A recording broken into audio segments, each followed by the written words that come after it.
ದೊಮ್ಮಸಂದ್ರ ಈ ಗ್ರಾಮಕ್ಕೆ ಮೊದಲನೇ ಸಾರಿ ಈ ರಸ್ತೆಯಲ್ಲಿ ಓಡಾಡಿದ್ದೀನಿ. ಸೊ ಹಾಗಾಗಿ ಇವತ್ತಿನ ಈ ಕಾರ್ಯಕ್ರಮ ಬಹಳ ವಿಶಿಷ್ಟವಾದಂಥ ಕಾರ್ಯಕ್ರಮ ಅಂತ ಹೇಳಲಿಕ್ಕೆ ಬಯಸ್ತೀನಿ. ಯಾಕೆಂದರೆ ಇವತ್ತು ಅತ್ಯಂತ ವಿಶೇಷವಾದ ದಿನ. ಬುದ್ಧ ಪೌರ್ಣಮಿಯನ್ನು ಜಗತ್ತಿನಾದ್ಯಂತ ಆಚರಣೆ ಮಾಡ್ತಾ ಇರುವ ಈ ಸಂದರ್ಭದಲ್ಲಿ ನಮ್ಮ ಕೋಲಾರ ಜಿಲ್ಲೆಯ ಮುಳಬಾಗಿಲು ತಾಲೂಕಿನ ತಾಯ್ಲೂರು ಭಾಗದಲ್ಲಿ ಈ ಒಂದು ಸಣ್ಣ ಗ್ರಾಮದಲ್ಲಿ ಇಲ್ಲಿಯ ಜನ ಅತ್ಯಂತ ಪ್ರೀತಿಯಿಂದ ಅಂತಃಕರಣದಿಂದ ಒಂದು ಕಡೆ ಸೇರಿ ಮನುಷ್ಯತ್ವದ ಮತ್ತು ಮಾನವೀಯತೆಯ ಘನತೆಯನ್ನು ಎತ್ತಿ ಹಿಡಿತಾ ಇದ್ದಾರಲ್ಲ, ಆ ಕಾರಣಕ್ಕಾಗಿ ನಾನು ಮೊದಲಿಗೆ ಶ್ರೀ ನರಸಿಂಹಪ್ಪ ಅವ್ರನ್ನ ಅಭಿನಂದಿಸಲಿಕ್ಕೆ ನಾನು ಇಷ್ಟಪಡ್ತೀನಿ. ನರಸಿಂಹಪ್ಪ ಅವರು ಈಗಾಗಲೇ ಗ್ರಾಮ ರತ್ನ ಅಂತ ಅನಿಸ್ಕೊಂಡಿದ್ದಾರೆ. ಅದರ ಜೊತೆಯಲ್ಲಿ ಈಗ ಮತ್ತೊಬ್ಬರು ನಮಗೆ ಸೇರ್ಕೊಂಡಿರೋರು ಇದೇ ಗ್ರಾಮದ ಮುನಿ ವೆಂಕಟಪ್ಪನವರು. ನನಗೆ ಮುನಿ ವೆಂಕಟಪ್ಪನವ್ರನ್ನು ಕೂಡ, ಯಾಕೆಂದ್ರೆ ಈಗ ತಾವು ಗೋಪಿನಾಥ್ ಹೇಳ್ತಾ ಇದ್ರು, ನಿಮ್ಮ ಮಗಳು ನಿಮಗೆ ಒಂದು ಪ್ರೇರಣೆನ ಕೊಟ್ಟಿದ್ದಾರೆ ಅಂತ. ನಿಮ್ಮ ಮಗಳಿಗೆ ನೀವು ವಿದ್ಯೆ ಕೊಟ್ಟಿದ್ದು ಅಕ್ಷರಶಃ ಸಾರ್ಥಕವಾಯಿತು ಅಂತ ಹೇಳಲಿಕ್ಕೆ ನಾನು ಬಯಸ್ತೀನಿ. ಯಾಕೆಂದ್ರೆ ನಮ್ಮಲ್ಲಿ ಇವತ್ತು ವಿದ್ಯೆ ಸಿಗ್ತಾ ಇದೆ, ವಿದ್ಯಾವಂತರಾಗ್ತಾ ಇದ್ದಾರೆ, ಅಕ್ಷರನೂ ಕಲಿತಾ ಇದ್ದಾರೆ. ಆದರೆ ಅದರ ಜೊತೆಯಲ್ಲಿ ಸ್ವಾರ್ಥಿಗಳಾಗ್ತಾ ಇದ್ದಾರೆ.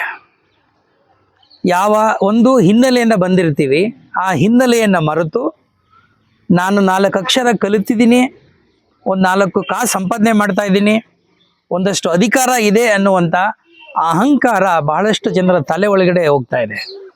ಇದು ಇವತ್ತಿನ ನಮ್ಮ ಶಿಕ್ಷಣ ಪದ್ಧತಿಯ ಲೋಪನೋ ಅಥವಾ ನಾವು ನಮ್ಮ ಮಕ್ಕಳನ್ನ ಬೆಳೆಸ್ತಾ ಇರುವ ರೀತಿ ಸರಿ ಇದೆಯೋ ಇಲ್ವೋ ಅನ್ನೋದು ನನಗೆ ಗೊತ್ತಾಗ್ತಾ ಇಲ್ಲ. ಯಾವ ಶಿಕ್ಷಣ ನಮ್ಮನ್ನ ಹೆಚ್ಚು ಹೆಚ್ಚು ಹೃದಯವಂತರನ್ನಾಗಿ ಮಾಡಬೇಕಾಗಿತ್ತು, ಯಾವ ಶಿಕ್ಷಣ ನಮ್ಮ ಎಲ್ಲರ ಮನಸ್ಸನ್ನ ಹೂವಿನ ಹಾಗೆ ಹರಳಿಸಬೇಕಾಗಿತ್ತು, ಯಾವ ಶಿಕ್ಷಣ ನಮ್ಮೆಲ್ಲರನ್ನು ಕೂಡ ಅತ್ಯಂತ ಹೆಚ್ಚು ಅಂತಃಕರಣದಿಂದ ಬೇರೆಯವರ ನೋವಿಗೆ ಸ್ಪಂದಿಸುವ ಹಾಗೆ ಮಾಡಬೇಕಾಗಿತ್ತು, ಆ ಕೆಲಸವನ್ನ ಇವತ್ತಿನ ನಮ್ಮ ಶಿಕ್ಷಣ ವ್ಯವಸ್ಥೆಯಲ್ಲಿ ಆಗ್ತಾ ಇಲ್ಲ ಅನ್ನೋದು ಬಹಳ ದುರಂತದ ವಿಚಾರ ಅಂತ ಹೇಳಲಿಕ್ಕೆ ಬಯಸ್ತೇನೆ. ನಾನು ಹಿಂದೆ ಅನೇಕ ಸಂದರ್ಭದಲ್ಲಿ ಹೇಳಿದ್ದೀನಿ, ನಮ್ಮ ಕಾಲೇಜುಗಳು ಯೂನಿವರ್ಸಿಟಿಗಳು ಕೇವಲ ಸರ್ಟಿಫಿಕೇಟ್ಸ್ ಕೊಡುವಷ್ಟೇ ಮಟ್ಟಕ್ಕೆ ಬೆಳೆದಿದೆ ವಿನಃ ಅವ್ರು ಯಾರೂ ಕೂಡ ನಿಜವಾದ ವ್ಯಕ್ತಿತ್ವಗಳನ್ನು ಉಳ್ಳುವ ವ್ಯಕ್ತಿಗಳನ್ನು ಸೃಷ್ಟಿ ಮಾಡೋಕ್ಕೆ ಸಾಧ್ಯವಾಗ್ತಾ ಇಲ್ಲ. ನಮಗೆ ವ್ಯಕ್ತಿ ಮುಖ್ಯ ಅಲ್ಲ, ವ್ಯಕ್ತಿತ್ವ ಬಹಳ ಮುಖ್ಯ ಆಗ್ತದೆ.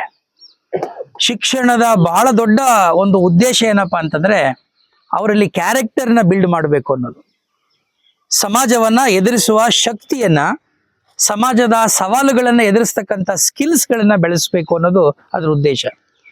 ಇವತ್ತು ನಾವು ಡಿಗ್ರಿಗಳು ತಗೋತಾ ಇದ್ದೀವಿ, ಪೋಸ್ಟ್ ಗ್ರಾಜುಯೇಷನ್ಸ್ ಮಾಡ್ಕೋತಾ ಇದ್ದೀವಿ, PhDಗಳು ಮಾಡ್ತಾ ಇದ್ದೀವಿ. ಆದರೆ ಅವರ ನಡತೆ ನೋಡಿದಾಗ, ಅವಳಿಕೆ ನೋಡಿದಾಗ, ಅವರ ಮನೆಯಲ್ಲೇ ಇರುವ ಬಡವರನ್ನ ಅಥವಾ ಅವ್ರ ಮನೆಯಲ್ಲೇ ಇರ್ತಕ್ಕಂಥ ಅಣ್ಣ ತಮ್ಮಂದಿರನ್ನ, ಅಪ್ಪ ಅಮ್ಮಂದನ್ನ, ಅಕ್ಕಂದಿರನ್ನ ಕೂಡ ಅವರು ನಿರಾಕರಿಸುವಂತ ಮಟ್ಟಕ್ಕೆ ಬರ್ತಾ ಇದ್ದಾರೆ. ಇವತ್ತು ಎಷ್ಟೋ ಸಂದರ್ಭಗಳಲ್ಲಿ ನನಗೆ ಬೇಜಾರಾಗುತ್ತೆ, ಹಳ್ಳಿಯಿಂದ ಬಂದ ತಂದೆ ತಾಯಿಯನ್ನ ನಮ್ಮ ತಂದೆ ತಾಯಿ ಅಂತ ಹೇಳ್ಕೊಳ್ಳೋಕ್ಕೂ ಕೂಡ ಕೆಲವು ವಿದ್ಯಾವಂತರುಗಳು ನಗರದಲ್ಲಿ ಹಿಂಜರಿಯುವಂತ ಒಂದು ಸ್ಥಿತಿಯನ್ನ ತಲುಪ್ತಾ ಇದ್ದಾರೆ. ಇದು ಬಹಳ ದುಃಖ ಅಂತ ಅನಿಸುತ್ತೆ. ಈ ಕಡೆ ನಾವೆಲ್ಲರೂ ಯೋಚನೆ ಮಾಡಬೇಕು. ಆಮೇಲೆ ಇವತ್ತಿನ ಒಂದು ಕಾರ್ಯಕ್ರಮದ ಬಹಳ ದೊಡ್ಡ ವಿಶೇಷ ನನಗೆ ಅನ್ಸಿದ್ರೆ, ಇವತ್ತು ಬೆಳಿಗ್ಗೆ ಕೂಡ ನಾವು ಬುದ್ಧ ಜಯಂತಿಯನ್ನು ಆಚರಣೆ ಮಾಡಿದ್ವು. ಮಂಜುನಾಥ್ ರೆಡ್ಡಿ ಅವರು ಬಹಳ ಒಳ್ಳೆ ಮಾತುಗಳನ್ನ ಹೇಳಿದ್ರು. ಎಲ್ಲವೂ ನಮಗೆ ಗೊತ್ತಿರಬೇಕು ಅಂತಿಲ್ಲ. ಸಮಾಜದಲ್ಲಿ ನಾವು ಬದುಕಿರುವಾಗ ಇನ್ನೊಬ್ಬರ ಕಷ್ಟ ಸುಖಗಳಿಗೆ ನಾವು ಭಾಗಿಯಾಗಬೇಕು. ಪ್ರಾಣಿಗಳಿಗೆ, ಪಕ್ಷಿಗಳಿಗೆ ಯಾವುದೇ ಶಾಲೆಗಳಿಲ್ಲ ಅಲ್ವಾ? ಯಾವ್ದಾದ್ರು ಯೂನಿವರ್ಸಿಟಿ ಇದೆಯಾ? ಇಲ್ಲಪ್ಪ, ನನಗಂತೂ ಗೊತ್ತಿಲ್ಲ. ಯಾವ್ದಾದ್ರು ಪ್ರಾಣಿಗಳು, ನಾಯಿ, ಬೆಕ್ಕು, ಚಿರತೆ, ಹುಲಿ, ಇವು ಯಾವ್ದಾದ್ರು ಕಾಲೇಜ್ಗೆ ಹೋಗ್ತಾವ, ಶಾಲೆ ಕಲಿತಾವ? ಆದರೆ ಅವರು ಆ ಪ್ರಾಣಿಗಳ ಜೊತೆಯಲ್ಲಿ ಸಹಕಾರದಿಂದ, ಸಾಮರಸ್ಯದಿಂದ ಇರ್ತಾವಲ್ವಾ? ಅವರಲ್ಲಿ ಯಾವುದೇ ಭೇದ ಭಾವ ಇಲ್ಲ, ಮೇಲು ಕೀಳು ಇಲ್ಲ. ಆದರೆ ಮನುಷ್ಯ ಅನ್ಸ್ಕೊಂಡವನು ಸಂಸ್ಕಾರ ಇದೆ ಅಂತ ನಾವು ಹೇಳುವಾಗ, ನಮಗೆ ಮಾನ ಮರ್ಯಾದೆ ಇದೆ ಅಂತ ಬಟ್ಟೆ ತೊಟ್ಟುಕೊಂಡಿರುವಾಗ, ನಾವು 4 ಜನ ನೋಡುವಾಗೆ ಬದುಕಬೇಕು ಅಂತ ಆಸೆ ಪಡುವಾಗ, ನಾನು ಶ್ರೇಷ್ಠ ನೀವು ಕನಿಷ್ಠ ಅಂತ ಹೇಳಲಿಕ್ಕೆ ಹೇಗೆ ಸಾಧ್ಯ? ನಾನು ಉತ್ತಮ ನೀವು ಉತ್ತಮರಲ್ಲ ಅಂತ ಯಾವ ಬಾಯಲ್ಲಿ ನಾನು ಹೇಳಲಿಕ್ಕೆ ಸಾಧ್ಯ? ನಾನು ಮಾತ್ರ ನಮ್ಮ ಅಪ್ಪ ಅಮ್ಮನಿಗೆ ಹುಟ್ಟಿರೋ ಮಗನಾದ್ರಿಂದ ಶ್ರೇಷ್ಠ, ನೀವು ನಿಮ್ಮ ತಂದೆ ತಾಯಿ ಹುಟ್ಟಿದ್ರು ಕೂಡ ನೀವು ಶ್ರೇಷ್ಠ ಅಲ್ಲ ಅಂತ ಹೇಳೋದೇ ಇರೋದು ಹೇಗೆ ಸಾಧ್ಯ? ಒಬ್ರು ಮೇಲು ಇನ್ನೊಬ್ರು ಕೀಳು. ಯಾವ ದೃಷ್ಟಿಯಿಂದ?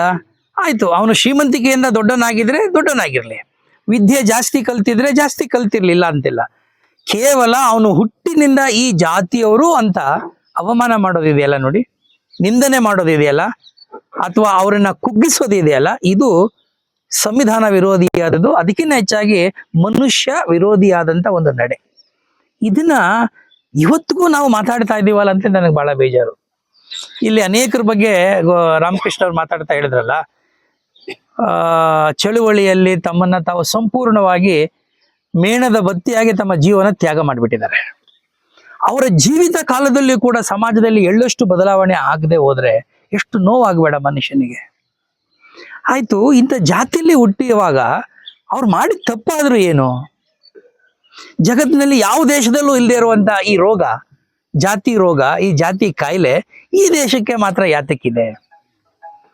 ಇದ್ರ ಬಗ್ಗೆ ಮಾತಾಡ್ತಾನೆ ಬರ್ತಾ ಇದ್ದೀವಿ. 2500 ವರ್ಷದ ಹಿಂದೆ ಒಬ್ಬ ರಾಜನ ಮಗನಿಗೂ ಹಿಂಗೆ ಅನ್ನಿಸ್ತು. ಅವನಿಗನ್ಸಿದೇನಪ್ಪ ಅಂತಂದ್ರೆ, ಏನು ಜಗತ್ತಿನಲ್ಲಿ ಜನ ಎಲ್ಲ ಇಷ್ಟೊಂದು ಕಷ್ಟಪಡ್ತಾ ಇದಾರಲ್ಲ, ಎಲ್ಲ ಒದ್ದಾಡ್ತಾ ಇದಾರಲ್ಲ, ಇಷ್ಟೊಂದು ನೋವಿದೆಯಾ ಜಗತ್ತಿನಲ್ಲಿ, ಇಷ್ಟೊಂದು ದುಃಖ ಇದೆಯಾ, ಇದಕ್ಕೆಲ್ಲ ಕಾರಣ ಏನಿರಬಹುದು ಅಂತ ಯೋಚನೆ ಮಾಡೋಕೆ ಶುರು ಮಾಡಿದೆ. ಯಾಕೆಂದ್ರೆ ಅವತ್ತಿನ ಸಮಾಜದಲ್ಲಿ ಅನ್ಯಾಯ ಇತ್ತು, ಹಿಂಸೆ ಇತ್ತು, ಶೋಷಣೆ ಇತ್ತು, ದಂಬಾಚಾರ ಇತ್ತು, ಮೌಢ್ಯ ಇತ್ತು. ಬಹುಸಂಖ್ಯಾತ ಜನರಿಗೆ ಮುಖ್ಯವಾಗಿ ಎಲ್ಲಿ ಹೋಗ್ಬೇಕು, ಏನು ಮಾಡಬೇಕು, ಶಿಕ್ಷಣ ಹೇಗೆ ತಗೋಬೇಕು, ಏನು ಯಾವುದ್ರ ಬಗ್ಗೆ ಕೂಡ ಅರಿವಿರ್ಲಿಲ್ಲ. ಅಂತ ಒಂದು ಸಮಾಜದಲ್ಲಿ ಇದು ತಪ್ಪು, ನಾವು ಹೋಗ್ತಿರೋ ದಾರಿ ಸರಿಗಿಲ್ಲ, ನಾವೆಲ್ಲರೂ ಸಮಾನರು, ಎಲ್ಲರನ್ನು ಒಟ್ಟಿ ಸೇರಿಸ್ಕೊಂಡು ಸಮಾಜವನ್ನ ಕಟ್ಟಬೇಕು ಅನ್ನುವಂತ ಸಂದೇಶವನ್ನ ಕೊಡ್ತಾನಲ್ಲ ಬುದ್ಧ. ಅವನಿಗೆ ಆ 2500 ವರ್ಷಗಳ ಹಿಂದೆ ಆ ಒಳಪು ಹೇಗೆ ಬಂದಿರಬೇಕು ಯೋಚನೆ ಮಾಡಿ. ಎಲ್ರೂ ಬದುಕಿದ್ರಲ್ಲ, ಎಲ್ರೂ ಇದ್ರಲ್ಲ, ಅದೇ ಅವ್ರಿಗೆ ಮಾತ್ರ ಯಾಕೆ ಬಂತು? ಯಾಕೆಂದ್ರೆ ಅವರಲ್ಲಿ ಆ ಮನುಷ್ಯತ್ವದ ಸೆಲೆ ಬಹಳ ಗಟ್ಟಿಯಾಗಿತ್ತು, ಅಂತಃಕರಣ ಅನ್ನೋದರಲ್ಲಿ ಕೆಲಸ ಮಾಡ್ತಾ ಇತ್ತು. ಆ ಕಾರಣಕ್ಕಾಗಿ ಅವರು ಕಾಡಿಗೆ ಹೋಗ್ತಾರೆ, ತಪಸ್ ಮಾಡ್ತಾರೆ, ದೇಹನ ದಂಡಿಸ್ತಾರೆ. ಆದ್ರೆ ಅವ್ರಿಗೆ ಅರ್ಥ ಆಗುತ್ತೆ, ಈ ದೇಹ ದಂಡಿಸೋದ್ರಿಂದ ಏನೂ ಪ್ರಯೋಜನ ಇಲ್ಲ, ನನಗೇನೂ ಗೊತ್ತಾಗ್ತಾ ಇಲ್ಲ. ಕೊನೆಗೆ ಅವರಿಗೆ ಇಲ್ಲ, ನಾನು ಸಮಾಜದಲ್ಲಿ ಕಷ್ಟಪಡ್ತಾ ಇರೋ ಮನುಷ್ಯರ ನಡುವೆ ಹೋಗಬೇಕು, ಆ ಮನುಷ್ಯರ ಕಷ್ಟ ಸುಖ ಏನು ಅನ್ನೋದನ್ನ ನಾನು ಪರೀಕ್ಷೆ ಮಾಡಬೇಕು, ಅವ್ರ ಜೊತೆ ಅವರ ಕಷ್ಟಗಳಿಗೆ ಪರಿಹಾರವನ್ನ ಕಾಣ್ಕೋಬೇಕು ಅಂತೇಳಿ ಆತ ಹೋಗ್ತಾನೆ. ಅದಕ್ಕೆ ಬೌದ್ಧ ಧರ್ಮ, ಬುದ್ಧ ಅನ್ನೋದು ಏನಕ್ಕೆ ಇಂಪಾರ್ಟೆಂಟ್ ಆಗ್ತದೆ ಅಂದ್ರೆ, ಅವನು ಮನುಷ್ಯನ ಸುತ್ತ ಮಾತ್ರ ಮಾತಾಡ್ತಾನೆ. ಮನುಷ್ಯನನ್ನ ಕೇಂದ್ರವಾಗಿಟ್ಟುಕೊಂಡು ಅವನ ಏಳು ಬೀಳುಗಳೇನು, ಅವನ ಕಷ್ಟ ಸುಖಗಳೇನು, ಅವನ ತಾಪತ್ರಯಗಳೇನು, ಮತ್ತೆ ಆ ಸಮಸ್ಯೆಗಳನ್ನ, ತಾಪತ್ರಯಗಳಿಂದ ಅವನನ್ನ ಆಚೆ ತರೋದು ಹೇಗೆ, ಇದ್ರ ಬಗ್ಗೆ ಯೋಚನೆ ಮಾಡಿದಂತ ಮೊಟ್ಟ ಮೊದಲ ವ್ಯಕ್ತಿ ಅಂದ್ರೆ ಬುದ್ಧ. ಈ ಬುದ್ಧ ಅಂತಂದ್ರೆ ಅವನ ಹೆಸರು ಬುದ್ಧ ಅಲ್ಲ, ನಿಮಗೆ ಗೊತ್ತು, ಗೌತಮ ಸಿದ್ಧಾರ್ಥ ಅವನ ಹೆಸರಿದ್ದು. ಆ ಸಿದ್ಧಾರ್ಥ ಗೌತಮ ಬುದ್ಧನಾಗಬೇಕಾದ್ರೆ ಅವನು ಈ ಪ್ರಶ್ನೆ ಹಾಕೋಬೇಕಾಯ್ತು. ಈ ಪ್ರಶ್ನೆ ಹಾಕೋತಾನೆ, ಆ ಪ್ರಶ್ನೆಗೆ ಉತ್ತರವನ್ನು ಕಂಡುಕೊಳ್ಳೋ ಪ್ರಯತ್ನವನ್ನ ಮಾಡ್ತಾನೆ. ಆ ಕಂಡುಕೊಳ್ಳೋ ಪ್ರಯತ್ನ ಮಾಡುವಾಗ್ಲೇನೆ ಅವನಿಗೆ ಒಂದು ರೀತಿಯಾದಂಥ ತಿಳುವಳಿಕೆ, ಒಂದು ರೀತಿಯಾದಂಥ ಜ್ಞಾನ, ಒಂದು ರೀತಿಯಾದಂಥ ಒಂದು ಜ್ಞಾನೋದಯ ಅವನಿಗೆ ಆಗ್ತದೆ. ಆ ಕಾರಣಕ್ಕಾಗಿ ಅವನನ್ನ ಬುದ್ಧ ಅಂತ ಕರೀತಾರೆ. ಬುದ್ಧ ಅಂತಂದ್ರೆ ತಿಳುವಳಿಕೆ ಇರ್ತಕ್ಕಂಥವನು ಅಂತ, ಬೆಳಕು ಅಂತ ಅರ್ಥ, ಜ್ಞಾನ ಹೊಂದಿದವನು ಅಂತ. ಅಂದ್ರೆ ಜ್ಞಾನ ಹೊಂದಿದ್ದು ಅಂತಂದ್ರೆ ಏನೋ ದೊಡ್ಡ ಯೂನಿವರ್ಸಿಟಿ ಪ್ರೊಫೆಸರು, ಪಂಡಿತರು, ಸ್ಕಾಲರ್ ಆಗ್ಬೇಕು ಅಂತೇನಿಲ್ಲ. ಮನುಷ್ಯತ್ವದ ನಿಜವಾದ ಅರ್ಥವನ್ನ ತಿಳ್ಕೊಂಡವರು, ಮನುಷ್ಯನ ಬದುಕಿನ ಘನತೆಯನ್ನ ಅರ್ಥ ಮಾಡಿಕೊಂಡವರು, ಅದು ಅವರಿಗೆ ತಿಳುವಳಿಕೆ ಬಂತದೆ. ಆಗ ಈ ತನಗೇನು ಜ್ಞಾನೋದಯ ಆಯ್ತೋ ತನ್ನೆಲ್ಲ ಶಿಷ್ಯರಿಗೆ ಆತ ಬೋಧನೆ ಮಾಡೋಕ್ಕೆ ಶುರು ಮಾಡ್ತಾನೆ. ಬುದ್ಧ ಯಾತಕ್ಕೆ ನಮಗೆ ಬಹಳ ಇಷ್ಟವಾಗ್ತಾರೆ, ಇವತ್ತಿಗೂ ಯಾಕೆ ಪ್ರಸ್ತುತವಾಗ್ತಾರೆ ಅಂತ ಅನ್ನುವಾಗ ಅನೇಕ ವಿಚಾರಗಳು ನಾನು ನಿಮ್ಮ ಮುಂದೆ ಹೇಳ್ಬೋದು. ಮನುಷ್ಯರನ್ನ ಬಿಟ್ಟು, ಮನುಷ್ಯರ ತಾಪತ್ರೆಗಳನ್ನು ಬಿಟ್ಟು, ಅವರ ದುಃಖ ದುಮ್ಮಾನ ಸಮಸ್ಯೆಗಳನ್ನು ಬಿಟ್ಟು ಬುದ್ಧ ಬೇರೆ ಯಾವ್ದ್ರ ಬಗ್ಗೆಯೂ ಮಾತಾಡ್ಲೇ ಇಲ್ಲ. ನಾನು ಸತ್ತ ಮೇಲೆ ಏನಾಗ್ತೀನಿ ಅಂತ ಯಾರಾದ್ರೂ ಕೇಳಿದ್ರೆ ಗೊತ್ತಿಲ್ಲ ಅಂತಿದ್ದ. ಯಾಕೆಂದ್ರೆ ಗೊತ್ತಿರೋ ವಿಚಾರ ಮಾತ್ರ ನಾನು ಮಾತಾಡ್ತೀನಿ, ನನಗೆ ಗೊತ್ತಿಲ್ಲದಿರೋದನ್ನ ಸುಳ್ಳು ಸುಳ್ಳು ಹೇಳಿ ಕತೆ ಉಪಕಥೆಗಳು ಕಟ್ಟಿ ನಿಮ್ಮನ್ನ ಯಾಮಾರಿಸೋದು ನನಗೆ ಇಷ್ಟ ಇಲ್ಲ ಅಂತಿದ್ದ. ಇವತ್ತು ನಮ್ಮ ದೇಶದಲ್ಲಿ ನಡೀತಿರೋದು ಅದೇ ಅಲ್ವಾ? ಇಲ್ಲದೆ ಇರೋದನ್ನೆಲ್ಲ ಇದೆ ಅಂತೇಳಿ ಅದಕ್ಕೊಂದು ಪುಂಗಿ ಊದಿ, ಅದಕ್ಕೊಂದು ಒಗ್ಗರಣೆ ಹಾಕಿ, ತಮಗೆ ಬೇಕಾದ ಹಾಗೆ ಅದನ್ನ ಅವರು ತಮ್ಮ ಸ್ವಾರ್ಥ ಸಾಧನೆಗಾಗಿ ಬಳಸ್ಕೊಳ್ಳೋದನ್ನ ನೋಡ್ತಾ ಬಂದಿದೆ. ಅದು ಈ ಈ ದೇಶದ ಇತಿಹಾಸದ ಸಂಸ್ಕೃತಿಯ ಭಾಗವಾಗಿ ಬಂದ್ಬಿಟ್ಟಿದೆ. ಮೋಸ ಮಾಡಬೇಕು, ಅನ್ಯಾಯ ಮಾಡಬೇಕು, ಅಕ್ರಮ ಮಾಡಬೇಕು, ಶೋಷಣೆ ಮಾಡೋದ್ರ ಮೂಲಕ ನಾನು ಬಲಿಷ್ಠ, ನಾನು ನಿಮಗಿಂತ ಮೇಲ್ವರ್ಗದವನು, ನಾನು ಎಲ್ಲದರೊಳಗೂ ಶ್ರೇಷ್ಠ ಅಂತ ತೋರಿಸ್ಕೋಬೇಕು ಅನ್ನೋದು. ಈ ಹುಂಬತನ ಇದೆಯಲ್ಲ, ಇದು ಕೊನೆ ಆಗಬೇಕು. ಅದು ಕೊನೆ ಆಗಬೇಕು ಅಂದ್ರೆ ಹಲವಾರು ಮಾರ್ಗಗಳಿದೆ. ಆ ಹಲವಾರು ಮಾರ್ಗಗಳಲ್ಲಿ ಬುದ್ಧ ಮಾರ್ಗನೂ ಕೂಡ ಒಂದು. ಬುದ್ಧ ಯಾತಕ್ಕೆ ಅಂತಂದ್ರೆ, ಬುದ್ಧ ಅಂದ್ರೆ ಏನು ಇಲ್ಲ, ಇದು ಸತ್ಯದ ಮಾರ್ಗ ಅಷ್ಟೇ. ಇದು ಆತ್ಮ ಸಂಸ್ಕಾರದ ಮಾರ್ಗ.